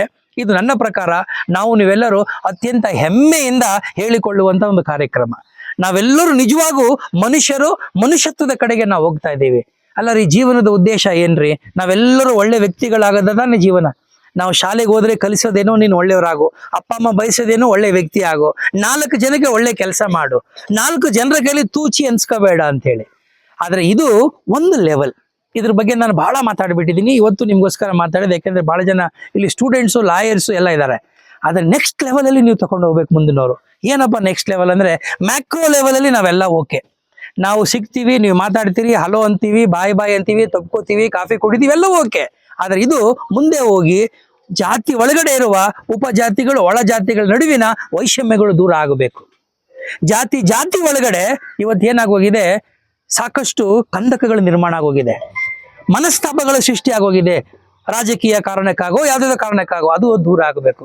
ಇವತ್ತು ನಾನು ನನ್ನ ಜಾತಿಯಿಂದ ನನ್ನ ಒಳ ಜಾತಿಯ ಜೊತೆನಲ್ಲೇ ಕೊಟ್ಟು ತರುವ ಸಂಬಂಧ ಇಟ್ಕೊಳ್ಳದೆ ಹೋದ್ರೆ ಮತ್ತೆ ಈ ಜಾತಿಯಿಂದ ದೂರ ಮಾಡೋದು ಹೇಗೆ? ಜಾತಿ ವ್ಯವಸ್ಥೆ ದೂರ ಆಗೋದು ಹೇಗೆ? ಜಾತಿ ರಹಿತ ಸಮಾಜದ ಬಗ್ಗೆ ಮಾತಾಡ್ತೀವಿ, ಜಾತಿ ದೂರ ಆಗಬೇಕು ಅಂತ ಹೇಳ್ತೀವಿ. ಆದ್ರೆ ಕಾಲಂನಲ್ಲಿ ಜಾತಿ ಬರಿತಾನೆ ಇದ್ದೀವಲ್ಲ, ಜಾತಿ ಇಲ್ಲದೆ ಅಡ್ಮಿಷನ್ ಆಗೋದಿಲ್ವಲ್ಲ. ಇದು ಯಾವತ್ತಾಗೋದು? ಗೌರ್ಮೆಂಟ್ ಮಾಡಿದ ನಾವು ಅದರ ಬಗ್ಗೆ ಕೂಡ ಎಚ್ಚರವನ್ನ ವಹಿಸಬೇಕು. ಆ ಎಚ್ಚರ, ಜಾಗ್ರತೆ ಮುಂದಿನ ದಿನಗಳಲ್ಲಿ ಕೂಡ ಆಗಬೇಕು. ಜಾತಿಯ ಒಳಗಡೆ ಉಪಜಾತಿಗಳ ನಡುವೆ ಇಂಟ್ರಾ ಕಾಸ್ಟ್ ಮ್ಯಾರೇಜಸ್, ನಾನು ಅದನ್ನ ಹೇಳ್ತಾ ಇರೋದು. ಇಂಟರ್ ಕಾಸ್ಟ್ ಮ್ಯಾರೇಜ್ ಅಂದ್ರೆ ಬೇರೆ ಜಾತಿ ಬೇರೆ ಧರ್ಮದವ್ರ ಜೊತೆ ಮದುವೆ ಮಾಡ್ಕೊಳ್ಳೋದು. ಆದ್ರೆ ನಿಮ್ಮ ಜಾತಿ ಉಪಜಾತಿಗಳ ಜೊತೆ ಮದುವೆ ಇಲ್ವಲ್ಲ, ಅವರು ನೀವು ಸೇರಿಸ್ಕೊಳ್ಳಲ್ವಲ್ಲ, ಸೇರಿಸ್ಕೊಳ್ಳಲ್ಲ. ಹೌದು, ಬಲಗೈನವರು ಎಡಗೈನವರು ಸೇರಿಸ್ಕೊಳ್ಳಲ್ಲ, ಎಡಗೈನವರು ಬೋವಿಗಳು ಮದುವೆ ಮಾಡ್ಕೊಳ್ಳಲ್ಲ, ಬೋವಿಗಳು ಲಂಬಾಣಿಗಳು ಮದುವೆ ಮಾಡ್ಕೊಳ್ಳಲ್ಲ. ಅಲ್ಲ, ಇಲ್ಲಿ ಚಿಕ್ಕ ತಾಳಿ ದೊಡ್ಡ ತಾಳಿ, ಯಾವ್ದು ಯಾವ ಜಾತಿ ರಹಿತ ಸಮಾಜದ ಬಗ್ಗೆ ಮಾತಾಡ್ತಾ ಇದೀವಿ ನಾವು? ಯಾವ ಜಾತಿ ರಹಿತ ಸಮಾಜದ ಬಗ್ಗೆ ಮಾತಾಡ್ತಾ ಇದ್ದೀವಿ? ಅಂದ್ರೆ ನಾವು ಬರೀ ಬೂಟಾಟಿಕೆಗೋಸ್ಕರ ಕಾಲ ಕಳೀತಾ ಇದೀವಿ ಅಂತ ಆಯ್ತು. ಎಲ್ಲಿ ಮಾಡ್ತೀರಿ? ನಾನು ಮದುವೆ ಮಾಡ್ಕೊಂಡೆ, ನಮ್ಮ ಅಪ್ಪ ಅಮ್ಮನಿಗೆ ಹೇಳಿದೆ ನಾನು ಇಷ್ಟವಾದ ಹುಡುಗಿನೇ ಮದುವೆ ಮಾಡ್ಕೊಳ್ಳೋದು ಅಂದೆ. ಆಯ್ತು, ನಿನ್ನ ಇಷ್ಟ ಅಂದ್ರು, ನನ್ಗೆ ಇಷ್ಟವಾದ ಹುಡುಗಿನ ಮದುವೆ ಮಾಡ್ಕೊಂಡೆ. ನನ್ನ 2 ಮಕ್ಕಳು ಬಂದು, ಒಬ್ಬ ಬಂದ ನಾನು ಒಂದು ಹುಡುಗಿನ ಇಷ್ಟಪಡ್ತಾ ಇದ್ದೀನಿ ಮದುವೆ ಮಾಡ್ಕೋತೀನಿ ಅಂತ, ಮಾಡ್ಕೊಳ್ಳಪ್ಪ ಅಂತಂದೆ. ಇವತ್ತಿಗೂ ನನ್ನ ಸೊಸೆ ಯಾವ ಜಾತಿ ಅಂತ ನನಗೆ ಗೊತ್ತಿಲ್ಲ, ಬೇಕಾಗಿಲ್ಲ. ಒಬ್ಬ ಒಳ್ಳೆ ಹುಡುಗಿಯನ್ನು ನನ್ನ ಮಗ ಮದುವೆ ಮಾಡ್ಕೊಂಡಿದ್ದಾನೆ, ಒಂದು ಒಳ್ಳೆ ಹೆಣ್ಣು ಮಗಳು ನನ್ನ ಮನೇಲಿ ಇದ್ದಾರೆ. ಅದಕ್ಕಿಂತ ಇನ್ನೇನು ಬೇಕು ನನಗೆ? ಓದಿರುವ ವಿದ್ಯಾವಂತೆಯಾಗಿರುವ ಸುಗುಣೆ ನನ್ನ ಮನೆಯ ಸೊಸೆ ಆಗೋದಾದ್ರೆ ಇನ್ನೇನು ಬೇಕು? ಅವ್ರ ಜಾತಿ ತಗೊಂಡು ನಾನೇನ್ ಮಾಡ್ಲಿರಿ? ಉಪ್ಪಿನಕಾಯಿ ಹಾಕೊಳ್ಳ? ಉಪ್ಪಿನಕಾಯಿ ಹಾಕೊಂಡು ನೆಕ್ಲ? ಅವ್ರ ಜಾತಿ ತಗೊಂಡು ನಾನು ಒಳ್ಳೆ ಹೆಣ್ಮಗಳ ಆಯ್ತಲ್ಲ, ಇನ್ನೇನು ನಿಮ್ದೇನ್ರಿ ಬೇಕಾಗಿರೋದು? ನಿಮ್ಮ ಮನೆಯ ಗೌರವವನ್ನ ಕಾಪಾಡುವ ನಿಮ್ಮ ಹೆಂಡತಿಗೆ, ನಿಮ್ಮ ಮಗನಿಗೆ ಒಳ್ಳೆಯ ಹೆಂಡತಿ ಬೇಕು, ನಿಮ್ಮ ಮನೆಗೆ ಒಳ್ಳೆಯ ಮಗಳು ಬೇಕು, ಸೊಸೆ ಬೇಕು, ಅಷ್ಟೇ ತಾನೆ. ಜಾತಿ ಯಾಕೆ ನೋಡ್ತೀರಿ ನೀವು? ಉಳಿದು ನೀವು ಕಲಿಸ್ಕೊಡ್ರಿ ನಿಮ್ಮ ಮನೆಗೆ ಹೇಗೆ ಬೇಕೋ ಹಾಗೆ. 2ನೇ ಮಗ ಬಂದ, ಡ್ಯಾಡಿ ನಾನು ಇನ್ನು ಹುಡುಗಿನ ಇಷ್ಟಪಡ್ತಾ ಇದ್ದೀನಿ ಮದುವೆ ಮಾಡ್ಕೊಳ್ಳಪ್ಪ ಅಂತಂದೆ. ಆ ಹುಡುಗಿ ಜಾತಿನೂ ನನಗೆ ಗೊತ್ತಿಲ್ಲ, ಇವತ್ತಿಗೂ ಗೊತ್ತಿಲ್ಲ. ನನಗೆ ಅನಗತ್ಯ, ಅನವಶ್ಯಕ. ಆದ್ರೆ ನನ್ನ ಮಕ್ಕಳು ಚೆನ್ನಾಗಿದ್ದಾರೆ ಅನ್ನೋದು ನೀವು ಕೇಳಿದ್ರೆ ಎದೆ ತಟ್ಟಿ ಹೇಳ್ತೀನಿ, ನನ್ನ ಮಕ್ಕಳ ಆಯ್ಕೆ ಚೆನ್ನಾಗಿದೆ, ನನ್ನ ಮಕ್ಕಳು ಎಲ್ಲರೂ ಕೂಡ ಸಂತೋಷವಾಗಿದ್ದಾರೆ. ಯಾತಕ್ಕೆ ನೀವು ಜಾತಿ ತರ್ತಾ ಇದ್ದೀರಿ ಮಧ್ಯೆ? ಅವ್ರು ಏನೇ ಇರ್ಬೋದು, ಅವ್ರು ಬದುಕುರಿ. ಆ ಗಂಡು ಮಕ್ಕಳು, ಹೀಗೆ ಬರ್ತಕ್ಕಂಥ ಯುವಕರುಗಳು ಆಸೆ ಆಕಾಂಕ್ಷೆಗಳು ಇಟ್ಕೊಂಡಿದ್ದಾರೆ, ಅವ್ರ ಯೋಗ್ಯತೆ ಇದೆ, ಅವರು ಜವಾಬ್ದಾರಿ ಇರ್ತಕ್ಕಂಥ ಯುವಕರುಗಳಿದ್ದಾರೆ, ಬದುಕನ್ನ ಕಟ್ಕೋಬೇಕು ಅನ್ನೋ ಒಂದು ಧೈರ್ಯ ಇದೆ, ಅವರಿಗೆ ಆತ್ಮವಿಶ್ವಾಸ ಇದೆ. ಅವ್ರು ಬದುಕಕ್ಕೊಂದು ದಾರಿ ಮಾಡ್ಕೊಳ್ಳೋಣ ನಾವೆಲ್ಲರೂ. ನಾವು ಹಿರಿಯರು ಅನ್ನೋ ಕಾರಣಕ್ಕಾಗಿ ನಮ್ಮ ಅಪ್ಪ ಹಂಗ ಹೇಳ್ತಾ ಇದ್ದ, ಅಯ್ಯೋ ನಮ್ಮ ಮನೆ ಹೆಸರು, ಅಯ್ಯೋ ನಮ್ಮ ಸಂಪ್ರದಾಯ, ಅಯ್ಯೋ ನಮ್ಮ ಮನೆತನ. ಎಲ್ರಿ ಬಿತ್ತು ಇವೆಲ್ಲ? ಬೆಂಕಿ ಬಿತ್ತು ನಿಮ್ಮ ಮನೆತನಕ್ಕೆ, ನಿಮ್ಮ ಗೌರವಕ್ಕೆ. ನಿನ್ನ ಮಗನಿಗಿಂತ, ನಿನ್ನ ಮಗಳ ಭವಿಷ್ಯಕ್ಕಿಂತ, ನಿನ್ನ ಮಗನ ಸಂತೋಷಕ್ಕಿಂತ ಇವೆಲ್ಲವೂ ಜಾಸ್ತಿ ಆಗ್ಲಿಕ್ಕೆ ಇವೆಲ್ಲವೂ ಹೆಚ್ಚೆ. ಈ ಅರ್ಥವನ್ನ ನಾವೆಲ್ಲರೂ ಮಾಡ್ಕೋಬೇಕು. ಇಂಟ್ರಾ ಕಾಸ್ಟ್ ಮ್ಯಾರೇಜಸ್ ಅನ್ನೋದನ್ನ ನಾವು ಹೆಚ್ಚು ಪ್ರಮೋಟ್ ಮಾಡಬೇಕು, ಆತ್ಮಪೂರ್ವಕವಾಗಿ ಮಾಡಬೇಕು, ಮನಸ್ಸಿಟ್ಟು ಮಾಡಬೇಕು. ಆಗ ಜಾತಿ ಒಳಗಡೆ ಇರುವ ವೈಮನಸ್ಸುಗಳು, ಜಾತಿಯ ಒಳಗಡೆ ಇರುವಂತ, ಈಗ ನೀವ್ ಹೇಳ್ತಿರಲ್ಲ, ಎದುರುಗಡೆ ಮಾತಾಡ್ತಾರೆ, ಹಿಂದೆ ಹೋದ್ಮೇಲೆ ಅವನು ಆ ಜಾತಿಯವನು, ಇವನು ಈ ಜಾತಿಯವನು, ಮತ್ತೆ ಅದೇ ರಾಗ ಅದೇ ಹಾಡು. ಎಲ್ಲಿಗೆ ಹೋಗ್ತೀವಿ ಹಾಗಾದ್ರೆ ನಾವು? ಹೌದಾ ಇಲ್ವಾ? ಬರೀ ಕಾಫಿ ಟೀ ಕುಡಿದು ಆಫೀಸ್ನಲ್ಲೋ ಬಸ್ನಲ್ಲೋ ಅಥವಾ ರೈಲ್ವೆ ಸ್ಟೇಷನ್ ಅಲ್ಲೋ ಬಾಮೈದ ಚೆನ್ನಾಗಿದ್ಯಾ ಇಲ್ಲಿಗೆ ನಿಲ್ಲಿಸಬಾರ್ದು. ಇದು ಮುಂದುವರಿಬೇಕು, ಮುಂದುವರೆದು ಬೇರೆ ಹಂತಕ್ಕೆ ಹೋಗ್ಬೇಕು ಅನ್ನೋ ಕಾರಣಕ್ಕಾಗಿ ನಿಮ್ಗೆ ಹೇಳ್ತಾ ಇದ್ದೀನಿ. ಮೇಲ್ವರ್ಗದವರು ಕೂಡ ಇವತ್ತೊಂದು ಮೇಲ್ಪಂಕ್ತಿಯನ್ನು ಹಾಕೊಟ್ಟಿದ್ದಾರೆ. ಇಂಟ್ರಾ ಕಾಸ್ಟ್ ಮ್ಯಾರೇಜಸ್ನ ಹೆಚ್ಚಾಗಿ ನಾವು ಪ್ರಮೋಟ್ ಮಾಡಬೇಕು. ಆಗ ಮಾತ್ರ ಏನಾಗುತ್ತೆ, ಇದು ಒಂದು ನಿಜವಾದ ಅರ್ಥವನ್ನ ಪಡ್ಕೊಳ್ಳುತ್ತೆ. ಇಲ್ಲದೆ ಹೋದೇನಾಗುತ್ತೆ, ಇವತ್ತಿನ ಪರಿಸ್ಥಿತಿನಲ್ಲಿ ನಮಗೆ ಗೊತ್ತೋ ಗೊತ್ತಿಲ್ಲದೆಯೋ ಜಾತಿ ವ್ಯವಸ್ಥೆನ ನಾವು ನೀವೆಲ್ಲರೂ ಕೂಡ ವ್ಯವಸ್ಥಿತವಾಗಿ ಮುಂದುವರಿಸ್ತಾ ಇದ್ದೇವೆ. ಹಿಂದಿನವರು ನಮ್ಮ ಮೇಲೆ ಶೋಷಣೆ ಮಾಡಿದ್ರು ಅಂತ ಹೇಳಂಗಿಲ್ಲ. ನಾವು ನೀವೆಲ್ಲರೂ ಕೂಡ ಈ ಕೆಟ್ಟ ಜಾತಿ ಪದ್ಧತಿ, ನೀಚ ಜಾತಿ ಪದ್ಧತಿ ಮುಂದುವರಿಯೋದಕ್ಕೆ ನಾವು ನೀವೆಲ್ಲರೂ ಕೂಡ ಕಾರಣಕರ್ತರಾಗ್ತಾ ಇದ್ದೇವೆ. ಇದು ಬಹಳ ದೊಡ್ಡ ದ್ರೋಹ, ಇದು ಬಹಳ ದೊಡ್ಡ ಆತ್ಮವಂಚನೆ ಅಂತ ನನಗೆ ಅನ್ನಿಸ್ತದೆ. ಹೌದಾ ಇಲ್ವಾ? ನಾನು ಮದುವೆ ಮಾಡ್ಕೊಂಡಿದ್ದೀನಿ, ಅವ್ರು ಹೇಳಿದಲ್ಲ ಸರ್ಕಾರದ ನೀತಿ ಹೆಂಗಿದೆ ಅಂತ. ಹೌದು, ಅಪ್ಪನ ಜಾತಿ ಮಗನಿಗೆ ಬರೋದಾರೆ ತಾಯಿಯಲ್ಲಿ ಹೋಗ್ಬೇಕು, ಜಾತಿ ಮತ್ತೆ ಮುಂದುವರಿತಲ್ಲ. ಜಾತಿ ಪದ್ಧತಿ ಅನ್ನೋದು ಕೊನೆಗಾಣಬೇಕು ಅಂದ್ರೆ ಈ ಸಮಾಜ ಸಂಪೂರ್ಣವಾಗಿ ಎಚ್ಚೆತ್ತುಕೊಂಡು ಬಹಳ ನಿರ್ಣಾಯಕವಾದ ನಿರ್ದಿಷ್ಟವಾದಂತ ಕ್ರಮಗಳನ್ನ ತೆಗೆದುಕೊಳ್ಳಬೇಕು. ಅಂತ ಕ್ರಮಗಳಲ್ಲಿ ಒಂದು ಹೆಜ್ಜೆ ಇದು. ಎರಡನೇ ಹೆಜ್ಜೆ ನಾನು ಆಗ್ಲೇ ಹೇಳಿದ್ನಲ್ಲ, ಇಂಟ್ರಾ ಕಾಸ್ಟ್ ಮ್ಯಾರೇಜಸ್ಗಳಾಗಬೇಕು. ಆಗ ಬಂಧುತ್ವವನ್ನ ಬೆಸೆಯೋದಕ್ಕೆ ಆಗತ್ತೆ. ಬರೀ ಹಾಡು ಬರ್ಕೊಂಡು ಸಂಭ್ರಮ ಪಡೋದಲ್ಲ. ಜಾತಿ ಅನ್ನೋದು ಕೇವಲ ವೇದಿಕೆಯ ಭಾಷಣಗಳಿಗೆ ವಸ್ತು ಆಗಬಾರ್ದು. ಸೊ ಇವತ್ತಿನ ಈ ಕಾರ್ಯಕ್ರಮ ಬಹಳ ಅರ್ಥಪೂರ್ಣವಾಗಿ ಮಾಡಿದ್ದೀರಿ. ನನಗೆ ಇನ್ನೊಂದು ಮಧ್ಯಾಹ್ನ ಕಾರ್ಯ ಇತ್ತು, ಅವ್ರು ಹೇಳ್ದೆ ಇಲ್ಲ ದೊಮ್ಮಸಂದ್ರದಲ್ಲಿ ಪಾಪ ನಮ್ಮ ನರಸಿಂಹಪ್ಪ ಅವರು ಅವತ್ತು ನನಗೆ ಆಫೀಸ್ನಲ್ಲೂ ಕೂಡ ಬಂದಿದ್ರು. ಅವಾಗಲೂ ಹೇಳಿದ್ರು ನನಗೆ, ಇಲ್ಲ ನಾನು ಬರ್ತೀನಿ ಅಂತಂದೆ. ನನಗೆ ಗೊತ್ತಿಲ್ಲ, ಈ ದೇವಸ್ಥಾನಗಳಿಗೆ ಅಲ್ಲಿ ಹೋಗ್ಬೇಕಾದ್ರೆ ತುಂಬಾ ಯೋಚನೆ ಮಾಡ್ತೀನಿ. ನಾನು ಏನ್ ಹೇಳ್ಬಿಡ್ತೀನಿ ಅಂದ್ರೆ, ದೇವ್ರು ನಾನು ಕರ್ಸ್ಕೊಂಡ್ರು ಬರ್ತೀನಿ ಅಂತೀನಿ. ಆದ್ರೆ ಇಲ್ಲಿ ನಾನು ಕರ್ಸ್ಕೋಬೇಕಾದ ಅಗತ್ಯ ನಾನೇ ಬಂದ್ಬಿಡ್ತೀನಿ. ಈಗ ನಾನು ತಿರುಪತಿಗೆ 1-2 ಸಾರಿ ಹೋಗಿದ್ದೀನಿ ಅಷ್ಟೇ. ಬಂದು 6 ತಿಂಗಳಾದ್ರೂ ಎಲ್ಲ ಕೇಳ್ತಾ ಇದ್ರು, ಸರ್ ಇಲ್ಲೇ ಇದ್ದೀರಾ, ಇನ್ನು ತಿರುಪತಿಗೆ ಹೋಗಿಲ್ವಾ ಅಂತ. ನಾನು ಇಲ್ಲ, ಇನ್ನು ಶ್ರೀನಿವಾಸ ಕರ್ಸ್ಕೊಂಡಿಲ್ಲ ನನಗೆ ಅಂತ. ಅವ್ರು ಕರ್ಸ್ಕೋಬೇಕಲ್ವಾ, ನನಗೇನು ಅಂತ ಅಗತ್ಯ ಇಲ್ಲಪ್ಪ. ಇಲ್ಲೇ ದೇವ್ರು ಕಾಣಬೇಕಾದ್ರೆ ದೇವ್ರು ಇರೋದು ಇಲ್ಲಿ. ಅದೇ ಬುದ್ಧ ಹೇಳೋದು, ಆಂತರಿಕವಾಗಿ ಅಂತರಂಗವನ್ನ ಶುದ್ಧಿಯಾಗಿ ಇಟ್ಕೊಳ್ಳೋಣ. ಬೆಳಕು ಇಲ್ಲಿದೆ, ಜ್ಯೋತಿ ಇಲ್ಲಿದೆ. ಈ ಆತ್ಮವನ್ನ ನಾವು ಶುಭ್ರವಾಗಿ ಶುಚಿಯಾಗಿ ಇಟ್ಕೊಳ್ಳೋಕೆ ಸಾಧ್ಯವಾಗದರೆ ದೇವರು ಇಲ್ಲಿ ನೆಲೆಸ್ತಾನೆ ವಿನ ಇನ್ನೆಲ್ಲೂ ನೆಲೆಸಕ್ಕೆ ಸಾಧ್ಯವಿಲ್ಲ. ಇದನ್ನ ಅರ್ಥ ಮಾಡ್ಕೊಳ್ಳೋಣ. ಭ್ರಮೆಗೆ ಒಳಗಾಗೋದು ಬೇಡ, ಆಚಾರಕ್ಕೆ ಬಲಿಯಾಗೋದು ಬೇಡ. ವೈಚಾರಿಕವಾದಂಥ ಬದುಕನ್ನು ನಿರ್ಮಾಣ ಮಾಡಿಕೊಂಡು ಬುದ್ಧ ಹೇಳಿದಂಥ ದಾರಿನಲ್ಲಿ ನಾವೆಲ್ಲರೂ ಹೋಗ್ಬೇಕಾಗತ್ತೆ. ಆ ದಾರಿ ಹೋಗೋದಂದ್ರೆ ಅಷ್ಟೇ, ನೀನಾಗಿರು. ನಿನ್ನ ಒಂದು ಭವಿಷ್ಯವನ್ನ ನೀನೇ ರೂಪಿಸ್ಕೋ. ನೀನು ತಗೊಳ್ಳುವ ನಿರ್ಧಾರಗಳು ನಿನ್ನ ಭವಿಷ್ಯವನ್ನ ಹಾಳು ಮಾಡುತ್ತೆ. ಬೇರೆಯವ್ರ ಮೇಲೆ ಬ್ಲೇಮ್ ಮಾಡಬೇಡ. ನೀನು ಮಾಡಬಾರ್ದು ಮಾಡ್ಬಿಟ್ಟು ನಿಮ್ಮ ಅಪ್ಪನ ಮೇಲೆ ಹೇಳೋದು, ಅಥವಾ ನೀನು ತಪ್ಪು ಮಾಡ್ಬಿಟ್ಟು ಸಮಾಜ ಸರಿಗಿಲ್ಲ ಅನ್ನೋದು, ವ್ಯವಸ್ಥೆ ಸರಿಗಿಲ್ಲ ಅನ್ನೋದು, ಊರು ಸರಿಗಿಲ್ಲ ಅನ್ನೋದು, ದೇಶ ಸರಿಗಿಲ್ಲ ಅನ್ನೋದು ಅಲ್ಲ. ನಾನು ಸರಿಗಿದ್ರೆ ಎಲ್ಲವೂ ಸರಿ ಹೋಗ್ತದೆ. ನಾನು ರಿಪೇರಿ ಮಾಡ್ಕೊಳ್ಳೋದೇ ಬುದ್ಧ ಮಾರ್ಗ, ಬೇರೆಯವ್ರು ರಿಪೇರಿ ಮಾಡೋದಲ್ಲ. ಬೇರೆಯವ್ರು ರಿಪೇರಿ ಮಾಡಿಂದ ನಮ್ಮನ್ನು ಯಾರೂ ಕಳಿಸಿಲ್ಲ. ಸಮಾಜ ಉದ್ಧಾರ ಮಾಡೋದಕ್ಕೆ ನಾವು ಯಾರು ಬಂದಿಲ್ಲ ಇಲ್ಲಿ. ನಾವು ಬಂದಿರೋದು ನಮ್ಮ ಉದ್ಧಾರಕ್ಕಾಗಿ. ನಮ್ಮ ಉದ್ಧಾರ ಹೇಗಾಗುತ್ತೆ ಅಂದ್ರೆ ಅದು ವೈಯಕ್ತಿಕವಾದಂತ ಒಂದು ಕ್ಲೀನಿಂಗ್ ಪ್ರೋಸೆಸ್ ಇಂದ. ಶುಚಿ ಆಗ್ಬೇಕು ಅಂದ್ರೆ ಆತ್ಮ ಶುಚಿ ಆಗ್ಬೇಕು, ಹೃದಯ ಶುಚಿ ಆಗ್ಬೇಕು. ಆ ಶುದ್ಧವಾದಂತ ಮನಸ್ಸಿನಿಂದ ಮಾತ್ರ ಕೆಲಸ ಮಾಡಿದರೆ ಬಹುಶಃ ಆಗ ಬುದ್ಧನಿಗೆ, ಅಂಬೇಡ್ಕರ್ಗೆ, ಬಸವರಿಗೆ ನಾವು ನಿಜವಾದಂತ ಗೌರವ ಸಲ್ಲಿಸಿದಂಗಾಗುತ್ತೆ. ಬುದ್ಧನ ಪರಂಪರೆಗೆ ನಾವೆಲ್ಲರೂ ನಿಜವಾದ ವಾರಸುದಾರ ಆಗ್ಲಿಕ್ಕೆ ಸಾಧ್ಯ ಅಂತ ಹೇಳ್ತಾ, ನನ್ನನ್ನು ಇಷ್ಟೊತ್ತು ನೀವು ಸಹಿಸಿಕೊಂಡಿದ್ದಕ್ಕೆ ನಮಸ್ಕಾರ.